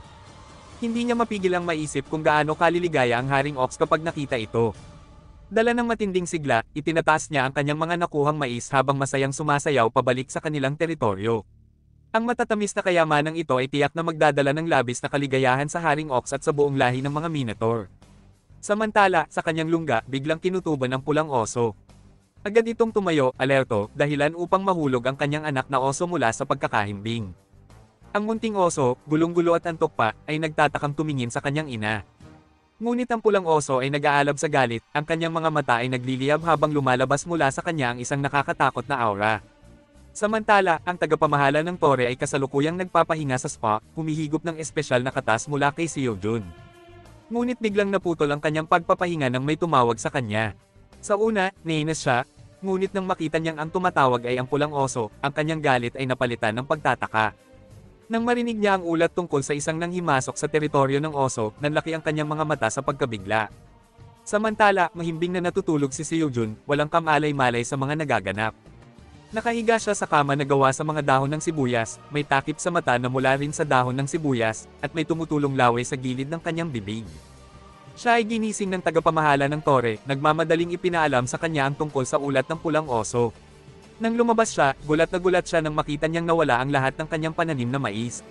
Napaisip siya kung sino ang may kagagawan nito, habang sa kabilang banda, si Theo ay masayang dumarating sa ika-38 palapag, walang kamalay-malay sa panganib na nag-aabang sa kanya. Ngayon, habang pinagmamasdan ni Seojun ang kanyang bukirin, siya ay malalim na nag-iisip. Napansin niyang sa pagkakataong ito, hindi nasira ang kanyang lupa. Ang nawala lamang ay ang mga dahon ng mais. Kahit sino o anuman ang may kagagawan nito, tiyak na isang matalinong nilalang. Habang siya'y nag-aalala tungkol dito, nagsalita si Mommy Bear. Iminungkahi niya kay Seojun na maaaring ito ang gawain ng mga may sungay na halimaw. Ang pagbanggit ng mga sungay ay nagpaginiti kay Seojun sa tunog ng baka na kanyang narinig noong asul na buwan. Kung sila nga ang may gawa nito, nangangahulugan ito ng malaking problema. Pagkatapos, kinausap ni Seojun ang malungkot na mandirigmang kuneho. Sinabi niya rito na huwag masyadong malungkot dahil mabuti na lamang at hindi tuluyang nasira ang sakahan sa pagkakataong ito. Ang kinuha lang nila ay ang mga dahon ng mais, at maaari naman nilang takpan muli ang mga buto ng mani gamit ang mga dahon ng kamatis mula sa kuweba. Upang pagaanan ng loob ni Seojun, nangako si Mommy Bear na mas magiging alerto siya mula ngayon. Sinabi niyang magpapatrolya siya ng mas madalas at palalawakan pa ang kanyang pagbabantay. Napangiti si Seojun at taos-pusong nagpasalamat kay Mommy Bear sa pagiging matibay nitong kakampi. Ngunit, bago siya umalis, banayad niyang hinaplos ang sanggol na oso at nagbigay ng paalala kay Mommy Bear. Pinahalagahan niya ang pagsisikap nito, ngunit ayaw niyang magpakaubos ito ng lakas. Unahin mo ang iyong kalusugan, sabi niya. Tumango si Mommy Bear bilang pagsang-ayon, nauunawaan ang nais iparating ni Seojun. Ngayon, bago umalis si Mommy Bear upang magpatrolya, naiwan si Seojun na may kaunting pangamba. Nagmuni-muni siya, mabuti na lang at walang nasaktan. Ngunit alam niyang kailangan niyang maghanda para sa hinaharap. Habang hinihimas ang sanggol na oso, mahigpit niyang isinara ang kanyang kamao at buong tiwalang nagsalita. Kailangan kong maging malakas upang maprotektahan ang aking sarili at ang lahat laban sa mga panlabas na banta. Tumingin sa kanya ang sanggol na oso, halatang hindi lubos na nauunawaan ang sitwasyon. Samantala, handang lumaban ang mandirigmang kuneho laban sa sinumang magtatangkang manggulo sa kanilang sakahan. Nagbago ang tagpo, at nakita natin ang mga puting manggagawang kuneho na maingat na naglalagay ng mga dahon ng mais sa ibabaw ng magandang puting kuko ng Reyna Pukyutan. Maingat nilang inihanay ang mga ito sa isang basket na gawa sa dahon ng sibuyas. Nagpasalamat si Seojun sa sanggol na oso at sa mga puting kuneho sa kanilang tulong, at kumaway ang mga kuneho bilang tugon. Naupo si Seojun sa isang upuang yari sa dahon ng sibuyas at kahoy, at nagpasilong sa ilalim ng isang payong na gawa rin sa dahon ng sibuyas. Sa ilalim niya ay ang basket na naglalaman ng kuko ng Reyna Pukyutan. Habang nakatitig sa kukon, puno ng pananibik si Seojun, dahil ngayon ang araw na mapipisa ang Reyna Pukyutan at magiging daddy na siya. Plano niyang manatili sa tabi ng kukon sa buong maghapon, ipinauubaya ang lahat ng gawaing bukid sa mga magsasakang kuneho. Ipinahayag ni Seojun na ipinaalam sa kanya ng sistema ang pagdating ng Reyna Pukyutan. Kapag ito'y napisa, ang unang taong makikita nito ay magiging kanyang daddy. Nakaupo siya sa kanyang komportableng upuan, ginangat-ngat ang pinatuyong kamote, at nagpatuloy sa pag-iisip. Sa kasalukuyan, may humigit kumulang 200 pukyutan sa kolonya. Kapag napisa ang bagong Reyna Pukyutan, itatatag nito ang sarili niyang kolonya na magpapalaki ng husto sa bilang ng mga pukyutan. At gamit ang kanyang kasanayan sa pag-aalaga ng pukyutan, makokontrol niya ang mga ito na magbibigay ng karagdagang proteksyon sa kanilang lugar. Sa tabi niya, may ilang cherry tomatoes at mga bulaklak ng kamote na nakadisplay. Malapit nang mapisa ang Reyna Pukyutan, at habang inaantok na, nagsimulang maghikab si Seojun. Hawak niya ang isang bulaklak ng cherry tomato sa kanyang kanang kamay at isang bulaklak ng kamote sa kaliwa. Sa isang mainit na ngiti, naisip niyang ihandog ang mga ito bilang welcome gift sa bagong Reyna Pukyutan. Ngunit, isang tanong ang biglang pumasok sa kanyang isipan. Aling bulaklak kaya ang mas magugustuhan ng Reyna Pukyutan? Sa kabila ng kanyang pagsisikap na manatiling gising, nanag ang antok. Dahan-dahang pumikit si Seojun, nakabuka ang bibig, at nagsimulang dumilaan sa kanyang panaginip. Sa kanyang pagtulog, pabuulong siyang nagsabi, gusto ko ng matabang pukyutan. Biglang may hindi inaasahang nangyari. Nagsimulang manginig ang kuko ng Reyna Pukyutan. Habang lumilipis ang mga sandali, lumakas ang panginginig nito, hanggang sa unti-unting mabiyak ang ibabaw. Mula sa lamat, isang makinang na dilaw na liwanag ang lumabas, palakas ng palakas sa bawat segundo. Dumami ang mga bitak, bumuo ng masalimuot na hugis sa kukon. Habang patuloy ang pagbukas nito, nanatili pa ring mahimbing ang tulog ni Seojun. Matapos ang matinding pagsusumikap, unti-unting humupa ang nakakasilaw na liwanag na iwan ng bahagyang nanginginig na basket. At sa wakas, isang maliit na kamay ang lumitaw, maingat na inalis ang mga natitirang dahon ng mais mula sa basket. Sa wakas, napisa na ang ating Reyna Pukyutan. Punong-puno siya ng saya at sigla na bumabati sa mundo ng kanyang masiglang paglipad. Sinuri niya ang kanyang maliliit na kamay at katawan, habang isang abiso mula sa sistema ang kanyang natanggap, siya ang pangalawang henerasyong Reyna Pukyutan. Ngunit may isang bagay pang nakakuha ng kanyang atensyon. Lumingon siya at may nakita siyang kakaiba. Sa tindi ng kanyang pag-usisa, mabilis siyang lumipad papalapit. Dahan-dahan siyang lumapag sa dibdib ni Seojun, iniunat ang kanyang katawan, at maingat na pinagmasdan ang kanyang natutulog na mukha. Pagkaraan ng ilang sandali, dumating ang pinakamahalagang abiso mula sa sistema. Opisyal nang kinilala ng bagong Reyna Pukyutan si Seojun bilang kanyang daddy. Gayunpaman, nanatili pa rin si Seojun sa mahimbing na pagtulog, hindi nagambala ng masasayang ingay sa paligid niya. Pagkatapos, napansin niya ang bulaklak ng cherry tomato na inihanda ni Seojun para sa kanya. Hawak ito sa kanyang kamay, bahagya siyang namula, at kumislap ang kanyang mga mata sa tuwa. Mula sa loob ng yungib, lumipad palabas ang ating Reyna Pukyutan na nagpagulat sa bagong munting Reyna Pukyutan. Masayang binati ng ating Reyna ang kanyang anak, at habang nakatitig sa kanya ang bagong Reyna Pukyutan, napagtanto niyang ang kahangahangang Pukyutan na ito ay ang kanyang ina. Nagsimulang magsalita ang inang Reyna Pukyutan. At maingat na nakinig ang bagong Reyna Pukyutan, tumungo-tango bilang tanda ng kanyang pagkaunawa. Samantala, mahimbing pa ring natutulog si Seojun, walang kamalay-malay sa masayang muling pagtatagpo sa loob ng yungib. Tila wala nang makakapagpagising sa kanya. Nagsimulang lumipad ang mag-inang Reyna Pukyutan at nakita namin silang masayang umiikot sa loob ng yungib. Sinundan ng munting Reyna Pukyutan ang kanyang ina at hindi maitago ng inang Pukyutan ang kanyang kasiyahan habang pinagmamasdan ang kanyang anak. Samantala, patuloy pa ring mahimbing ang tulog ni Seojun. Sa wakas, masayang binati ng batang Pukyutan ang kanyang ina at buong init siyang binati pabalik nito. Masiglang lumipad ang batang Pukyutan papalapit kay Seojun, puno ng saya at pananibik kahit na mahimbing pa rin itong natutulog. Lumapit siya sa mukha ni Seojun at marahang ikiniskis ang kanyang pisngi rito, ang kanyang maliit na katawan ay puno ng galak. Sa hindi inaasahang paraan ng paggising na ito, nausal ni Seojun ang salitang Pukyutan at dahan-daang nagising. Nagulat at nalito siya, at sinalubong siya ng sunod-sunod na mga abiso mula sa sistema. Nang mawala ang antok niya, laking gulat niya sa kanyang nabasa. Ipinahayag ng sistema na kinilala siya ng bagong Reyna Pukyutan bilang Daddy. Gulat na gulat si Seojun sa kanyang nabasa. Ang kanyang kasanayan sa pag-aalaga ng Pukyutan ay tumaas mula antas 2 patungong 3.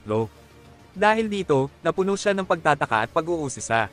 Agad siyang lumingon-lingon, desperadong hinahanap ang Reyna Pukyutan na nagpapahayag ng matinding pagnanais na makita ito. Pagkatapos, lumipat ang eksena, at nakita namin sa wakas ay nadala na ng Ox No. 3 ang mga dahon ng mais at buong pagmamalaking iniharap ang mga ito sa hari ng Minotaur. Naguguluhan ng Minotaur King at tinanong kung saan nakuha ni Ox No. 3 ang mga dahon ng mais. Ipinaliwanag ni Ox No. 3 na nakuha niya ito mula sa teritoryo ng Crimson Bear kung saan may isang abandonadong lugar na may ganitong mga halaman. Maingat na sinuri ng Minotaur King ang mga dahon ng mais, napansin niyang iba ito kaysa sa mga naki niya noon. Hindi siya pamilyar sa mga halamang ito, at tila masyadong kakaunti ang mga ito para ipamahagi sa iba. Pagkatapos, nalaman nila na kinain ni Ox No. 3 ang lahat ng dahon ng mais habang pauwi, kaya isang dahon lang ang naibalik niya. Sa narinig, hindi nakapagsalita ang Minotaur King. Napuno ng inis at pag-aalanlangan ang kanyang mukha, hindi alam kung paano tutugon. Ngayon, bumalik sa kasalukuyan, hawak ng Minotaur King ang isang piraso ng berdeng dahon ng mais sa kanyang kamay, mahigpit itong hinawakan habang may lungkot sa kanyang mukha. Alam niyang malakas kumain ang kanilang tribo, kaya nauunawaan niya ito. Dahil sa kuryosidad, nagpa siya ang Minotaur King na tikman ang dahon ng mais. Amoy pa lang nito, matamis na. Ngunit sa sandaling ngumunguya siya, isang nakakakuryenteng sensasyon ng damaloy sa kanyang katawan, at lumabas ang makapal na puting laway mula sa kanyang bibig. Agad siyang kumagat ng mas malaki, at biglang sumabog ang matamis na lasa sa kanyang bibig. Kumikinang ang kanyang mga mata at masayang-masaya ang kanyang ekspresyon. Napasigaw siya na ito ay napakasarap, halos parang pagkaing pang-Diyos. Ramdam niya ang umaapaw na enerhiya sa kanyang katawan. Sa matinding kasiyahan, binigyan niya ng malakas na tapik sa balikat si Ox No. 3 at pinuri ito sa natuklasang pagkain. Sinabi niyang kung makakakuha sila ng malaking supply ng halamang ito, hindi na magugutom ang kanilang tribo. Kung maaari nila itong patubuin sa kanilang lupain, malulutas na ang kanilang problema sa pagkain. Ngunit, biglang naging seryoso ang mukha ng Minotaur King habang nakatingin sa timog. Iniisip niya kung paano lumago ang mahiwagang damo sa teritoryo ng Crimson Bear at kung paano nila ito makukuha. Maya-maya, napalungkot siya at inamin niyang gusto niyang pumunta roon at kumuha ng maraming mahiwagang damo hanggat maaari. Subalit hindi siya maaaring basta-basta pumasok sa teritoryo ng ibang halimaw. Kung iiwan niya ang kanilang waypoint, maaaring salakayin sila ng iba pang halimaw. Sa kasalukuyang kalagayan ng kanilang tribo, mahina pa sila at maaaring hindi makaligtas ang kanyang mga kasamahan. Dahil dito, agad niyang ipinatawag si Ox number 3. Agad namang dumating ito, isang balisa at natatakot na baka pag-alitan siya dahil kinain niya ang mga dahon ng mais. Itinuro ng Minotaur King ang kanyang daliri kay Ox number 3 at malakas na inutusan ito. Malinaw niyang ipinaliwanag ang bagong misyon nito, hanapin ang eksaktong pinagmula ng mahiwagang damo. Mula sa pagiging masaya, biglang naging seryoso ang kanyang mukha habang patuloy na nagsalita. Binigyan din niya na kung may sino mang sadyang nagtatanim ng mahiwagang damo, dapat alamin ni Ox number 3 kung sino sila. Ngunit bago pa matapos magsalita ang Minotaur King, biglang tinaas ni Ox number 3 ang kanyang kamay at napabuntong hininga habang humihikab. Ipinaliwanag niya na matapos niyang kumain ng napakaraming damo, sobrang inaantok na siya at balak niyang matulog muna bago magsimula sa misyon. Sa narinig, mabilis na hinugot ng Minotaur King ang kanyang malaking palakol at pasiga na inutusan si Ox number 3 na umalis agad. Nagtatakbo ng mabilis si Ox number 3, sumisigaw na matutulog na lang siya pagkatapos ng kanyang misyon. Samantala, lumipat ang eksena kay Theo na nakarating na sa ika-38 palapag. Sina Dongshik at ang kanyang mga kasamahan, kasama ang iba pang mga ngaso, ay mabilis na lumapit sa kanya. Tinanong nila kung bakit siya na late, pinaghihinalaang baka pumunta siya sa ibang palapag upang magbenta ng paninda. Matikas na nakatayo si Theo at humingi ng paumanhin, ipinaliwanag niyang may mahalagang bagay siyang inayos. Nagbiro pa siyang may dala siyang espesyal na produkto na nagpaangat ng kilay ng lahat. Tinanong ni Dongshik kung ano pa ang mas espesyal kaysa sa dati ng pambihirang cherry tomatoes ni Theo. Sa kanyang sagot, ipinakita ni Theo ang isang pulang cherry tomato at ipinagmamalaki na ito ay isang D-rank cherry tomato, mas espesyal kaysa sa kanyang mga karaniwang paninda. Nagulat ang lahat sa nakita nilang D-rank cherry tomato. Isa-isa nilang hinawakan ng bunga, maingat itong sinusuri. Napag-alaman nilang mas epektibo ito kaysa sa dati, binabawasan nito ang 20 gramo ng taba, doble ng karaniwang 10 gramo, pinapataas ang mana boost mula 0.1 patungong 0.2, at may mas mahabang shelf life na 60 araw. Napuno ng pagkamangha si Dongshik habang iniisip ang posibleng epekto ng mahiwagang cherry tomato sa labas ng tore. Alam niyang maaaring magdulot ito ng malaking kaguluhan sa merkado. Nang hindi na nag-aksaya ng oras, ipinakita ni Theo ang isang balde na gawa sa dahon ng sibuyas, puno ng D-rank cherry tomatoes. Inihayag niya na magbebenta siya ng kabuoang 2,000 cherry tomatoes, hinahati sa 5 rounds ng tig 400 piraso bawat isa. Pagkatapos niyang magsalita, agad na nagsimula ang bidding. Mula sa panimulang presyo na 70, mabilis itong tumaas sa 70 at higit pa. Matapos ang isang oras ng matinding bidding, matagumpay na naibenta ni Theo ang lahat ng kanyang cherry tomatoes, at hawak na niya ang mga bag na puno ng tower coins. Napangiti siya, namumula ang pisngi sa saya. Ipinahayag niyang sa tagumpay na ito, lalampas sa 1,000 tower coins ang kanyang kita. Bukod pa rito, makakapagrehistro na siya bilang isang high-grade wandering merchant. Buong pagmamalaking tinaas ni Theo ang kanyang ulo at tumawa ng malakas.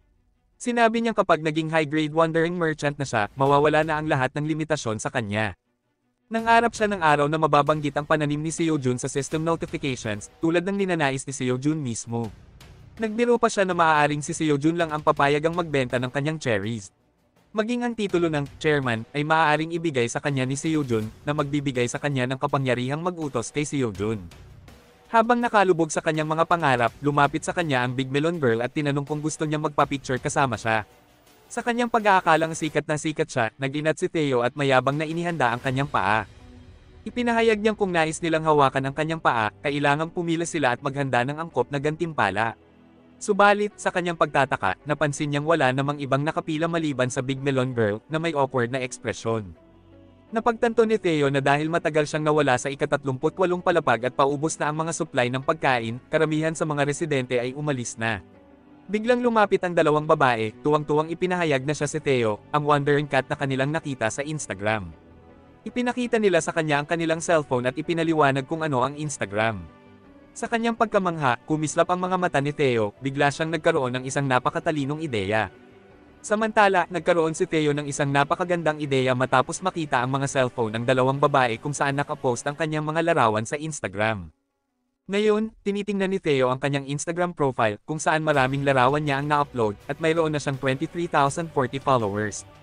Nang may pagtataka, humarap siya sa malaking melon na babae at nagtanong kung kaya ba siya hinanap ng dalawang babae ay dahil nakita nila ang kanyang mga larawan sa isang app na tinatawag na Instagram. Ipinaliwanag ng malaking melon na babae na oo, at humingi siya ng paumanhin ng taos puso dahil sa pag-upload ng mga larawan ni Theo nang walang pahintulot nito.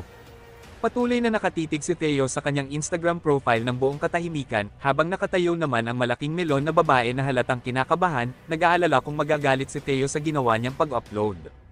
Bago pa siya makapagsalita, biglang lumingon si Theo at sumigaw. Siyempre dapat kang humingi ng tawad. Bakit hindi mo sinabi sa akin na may ganitong klase ng bagay? Nagulat ang malaking melon na babae at hindi niya alam kung paano papaipain si Theo, na tila ba galit. Ngunit bago pa siya makasagot, inilagay ni Theo ang isang kamay sa kanyang ulo at nag-post ng cute. Sabay abante ng isang paa. Pagkatapos, inabot niya ang cellphone pabalik sa malaking melon na babae at inutusan itong magmadali at simulan ng kunan siya ng mga larawan para i-upload sa Instagram. Dahil sa hindi inaasahang reaksyon ni Theo, nanlaki ang mga mata ng malaking melon na babae at hindi alam ang gagawin. Maya-maya, nagsimulang mag-post si Theo sa iba't ibang estilo, mula sa astig at kumpiyansang hitsura hanggang sa cute at inosente, na para bang humihingi ng tulong. Iniunat niya ang kanyang dalawang kamay, kumindat ng pilyo, at nag-post ng parang batang makulit. Patuloy na kinunan ng malaking melon na babae si Theo ng mga larawan habang ito ay walang sawang nag-post. Pagkalipas ng ilang oras ng pagkuha ng litrato, unti-unting natunaw ang malaking melon na babae sa kagwapuhan at kakisigan ni Theo, at napabulalas. Ang cute at ang ganda ng mga post mo. Sinabi ni Theo sa malaking melon na babae na maaari niyang gawin ang kahit anong gusto niya sa mga larawan kapag nakauwi na siya. Pero sa ngayon, dapat siyang mag-focus sa pagkuha ng mas maraming litrato. Sa huli, nag-strike si Theo ng isang killer pose, tinaas ang parehong kamay, at kumindat gamit ang kanyang kanang mata. Ipinahayag niya na kung may gustong makipagkita sa cute at cool na wandering merchant na si Theo, matatagpuan siya sa ika-38 palapag. Hinimok niya ang lahat ng nanonood ng video na i-follow siya sa Instagram bago siya puntahan. Matapos ang matinding photoshoot session, bumalik na si Theo kay Seojun, iniunat ang kanyang mga braso at labis na nasiyahan. Sinabi niyang naging maayos ang photoshoot, at nakakabaliw na umabot sa 23,000 katao ang nakapanood nito. Idinagdag pa niya na masaya siya na nakilala siya ng mga tao sa Instagram. Naisip niya kung ano kaya ang mangyayari kung mas marami pang tao ang magsisimulang mag-follow at magpunta sa kanya matapos mapanood ang video. Sa puno ng kumpiyansa, sinabi ni Theo na para bang naririnig na niya ang mga tunog ng mga hunters na papunta sa kanya. Plano niyang samantalahin ang pagkakataong ito upang makakuha ng pinakamalalaking gantimpala. At sa bilis ng pangyayari, naniniwala siyang mararating niya ang posisyon ng chairman sa loob ng maikling panahon. Nagsimula siyang matawa, namula ang kanyang pisngi habang pinapangarap kung paano niya iuutos si Seojun kapag siya na ang chairman. Ngunit biglang napatigil ang kanyang pag-iisip nang biglang bumugso ang isang malakas na hangin na halos tumulak sa kanya. Muntik na siyang matomba, pero sa di inaasahang pangyayari, parang itinulak siya pabalik ng hangin. Hinawakan niya ang kanyang mga tainga ng may pagkainis at mariing tinanong kung sino ang may kagagawan nito. Pinaghirapan niyang ayusin ang kanyang balahibo, pero ngayon ay tila nasira na ang lahat.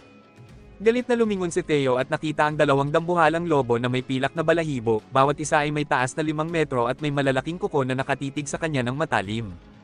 Nanlaki ang mga mata ni Theo at agad na pumosisyon sa depensa, kitang-kita ang takot sa kanyang mukha. Ngunit mas lalo pang lumala ang sitwasyon para kay Theo. Narinig niya ang malalakas na yabag sa kanyang likuran. Dahan-dahan siyang lumingon, at nakita niya ang isang lobo na mas malaki pa kaysa sa nauna.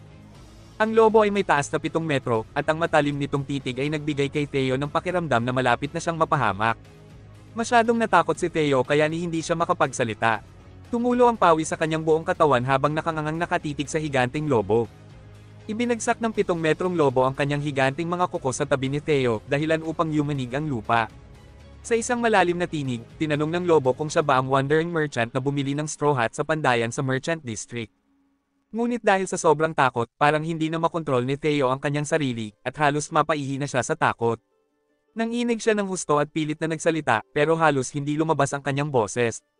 Nang makita ng pinuno ng mga Silver Wolves na hindi sumasagot si Theo, naglabas ito ng isang nakakatakot na alulong at tinawag siyang isang hamak na pusa.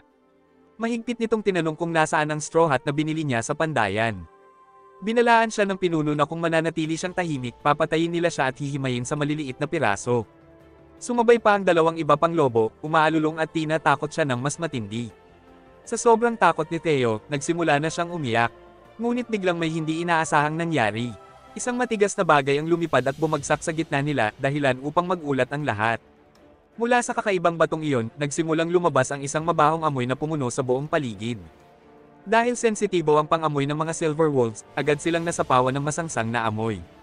Maging si Theo ay tinakpan ang ilong dahil sa tindi ng baho. Sa gitna ng makapal na usok, lumitaw ang isang misteryosong figure at tumitig kay Theo. Biglang hinawakan ng misteryosong figure ang kamay ni Theo, dahilan upang siya ay magulat. Ipinakilala ng babae ang sarili bilang Zereth, ang baguhang merchant na tinulungan ni Theo noon. Pagkatapos, inilagay niya ang isang daliri sa kanyang labi, senyales na dapat manahimik si Theo. At sa isang iglap, hinatak siya ni Zereth at tumakbo sila papasok sa kagubatan. Sinundan siya ni Theo na may gulat na ekspresyon sa mukha. Habang unti-unting naglalaho ang usok, napansin ng mga lobo na may kasamang iba si Theo at tumatakbo ito. Mabilis na inutusan ng pinuno ang kanyang mga tauhan na habulin at hulihin sila, anuman ang mangyari. Gayunpaman, nakahandusay sa lupa ang dalawa niyang tauhan, hawak ang kanilang mga ilong habang sumisigaw ng tulong upang makatakas sa matinding amoy. Pakiramdam nila ay mamamatay sila sa baho, kaya naiwan ang pinuno ng mga lobo na mag-isa, hawak ang kanyang ulo at napapangiwi sa hindi komportableng pakiramdam. Sa pagkakataong ito, hindi nila nahuli si Theo, at nabigo ang kanilang misyon dahil sa misteryosong figura. Pagkatapos, lumipat ang eksena at ipinakita sina Theo at Zereth na nakatayo sa gitna ng kagubatan, habol ang kanilang hininga. Si Theo ay humihingal pa rin ng malakas habang napabuntong hininga naman si Zereth sa ginhawa. Sinabi niyang hindi na muna sila mahahabol sa ngayon, kahit papaano. Sa may pagkabahalang ekspresyon, nagpasalamat si Theo kay Zereth, sinasabing may masamang mangyayari sa kanya kung wala ito. Ngumiti si Zereth at sinabing wala iyon dahil minsan na rin siyang iniligtas ni Theo. Para sa kanya, natural lamang na suklian ito at tulungan si Theo ngayong siya naman ang nasa panganib. Sa narinig, masayang tinapik-tapik ni Theo ang balikat ni Zereth, sabay sabing siya ang pinakamabait na taong nakilala niya sa Torre mula nang magkagusto siya sa una niyang crush. Ngunit agad din niyang idinugtong na nagbago na siya, isa na siyang Giga Chad, at mas mabuting manatili na lang silang matalik na magkaibigan, at wala nang iba pa. Pagkatapos, tinanong ni Theo si Zereth kung mahilig ito sa inihaw na isda at iminungkahing kumain sila ng kaunti. Habang nag-uusap sila, napansin ni Zereth na nagiging mas komportable na sa kanya si Theo, kaya tinanong niya ito kung maaari ba siyang bigyan ng gabay kung paano maging isang mahusay na mga ngalakal tulad nito. Habang inaayos ang kanyang bag, tumugon si Theo na wala namang problema roon. Tiyak niyang gagabayan si Zereth. Kaya't umalis na sila, at sa pasasalamat ni Zereth, nagsimula na silang maglakad. Habang naglalakad sila ng magkasama, iminungkahi ni Zereth na dumaan sila sa distrito ng mga ngalakal at sinabi niyang alam niya ang pinakamabilis na shortcut patungo roon.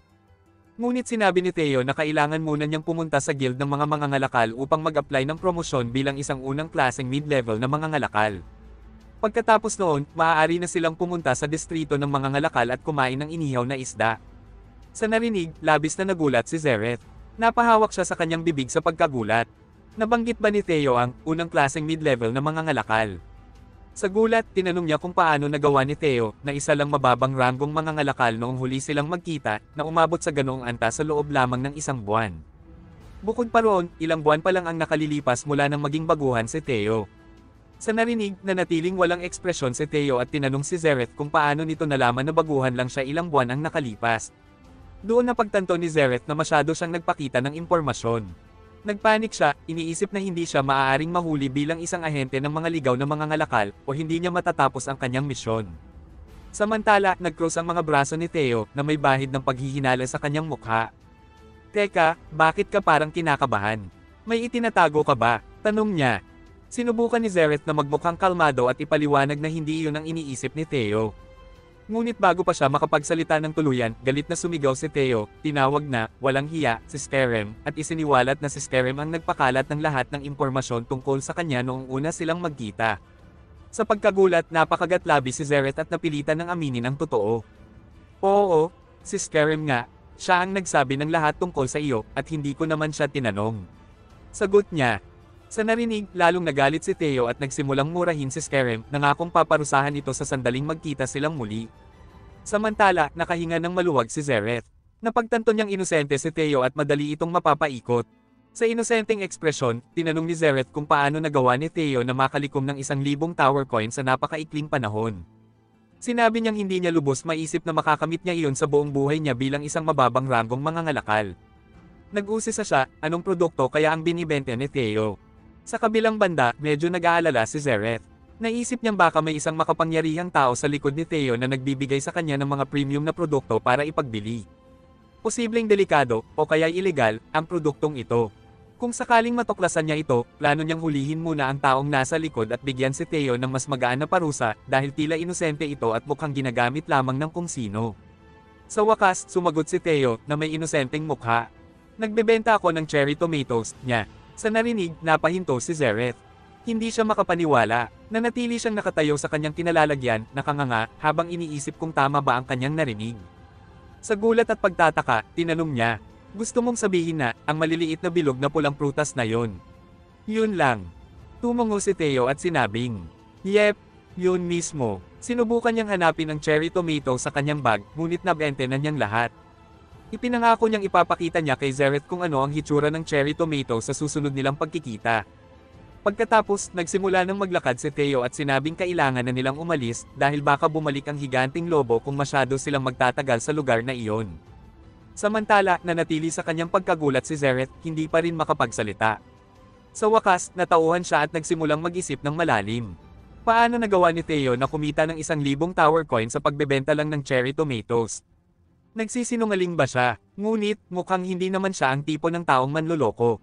Dahil dito, tahimik na sinundan ni Zereth si Theo, ang kanyang seryosong ekspresyon ay nagpapakita ng matibay na determinasyon na tuklasin ang lihim kung paano nagawa ni Theo ang halos imposibleng bagay.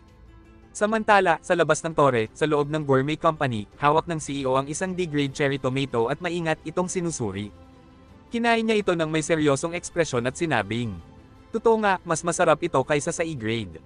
Pagkatapos, tumingin siya sa isang tauhan na dahan-daang naglalagay ng isang punong may bunga ng cherry tomato sa isang mesa.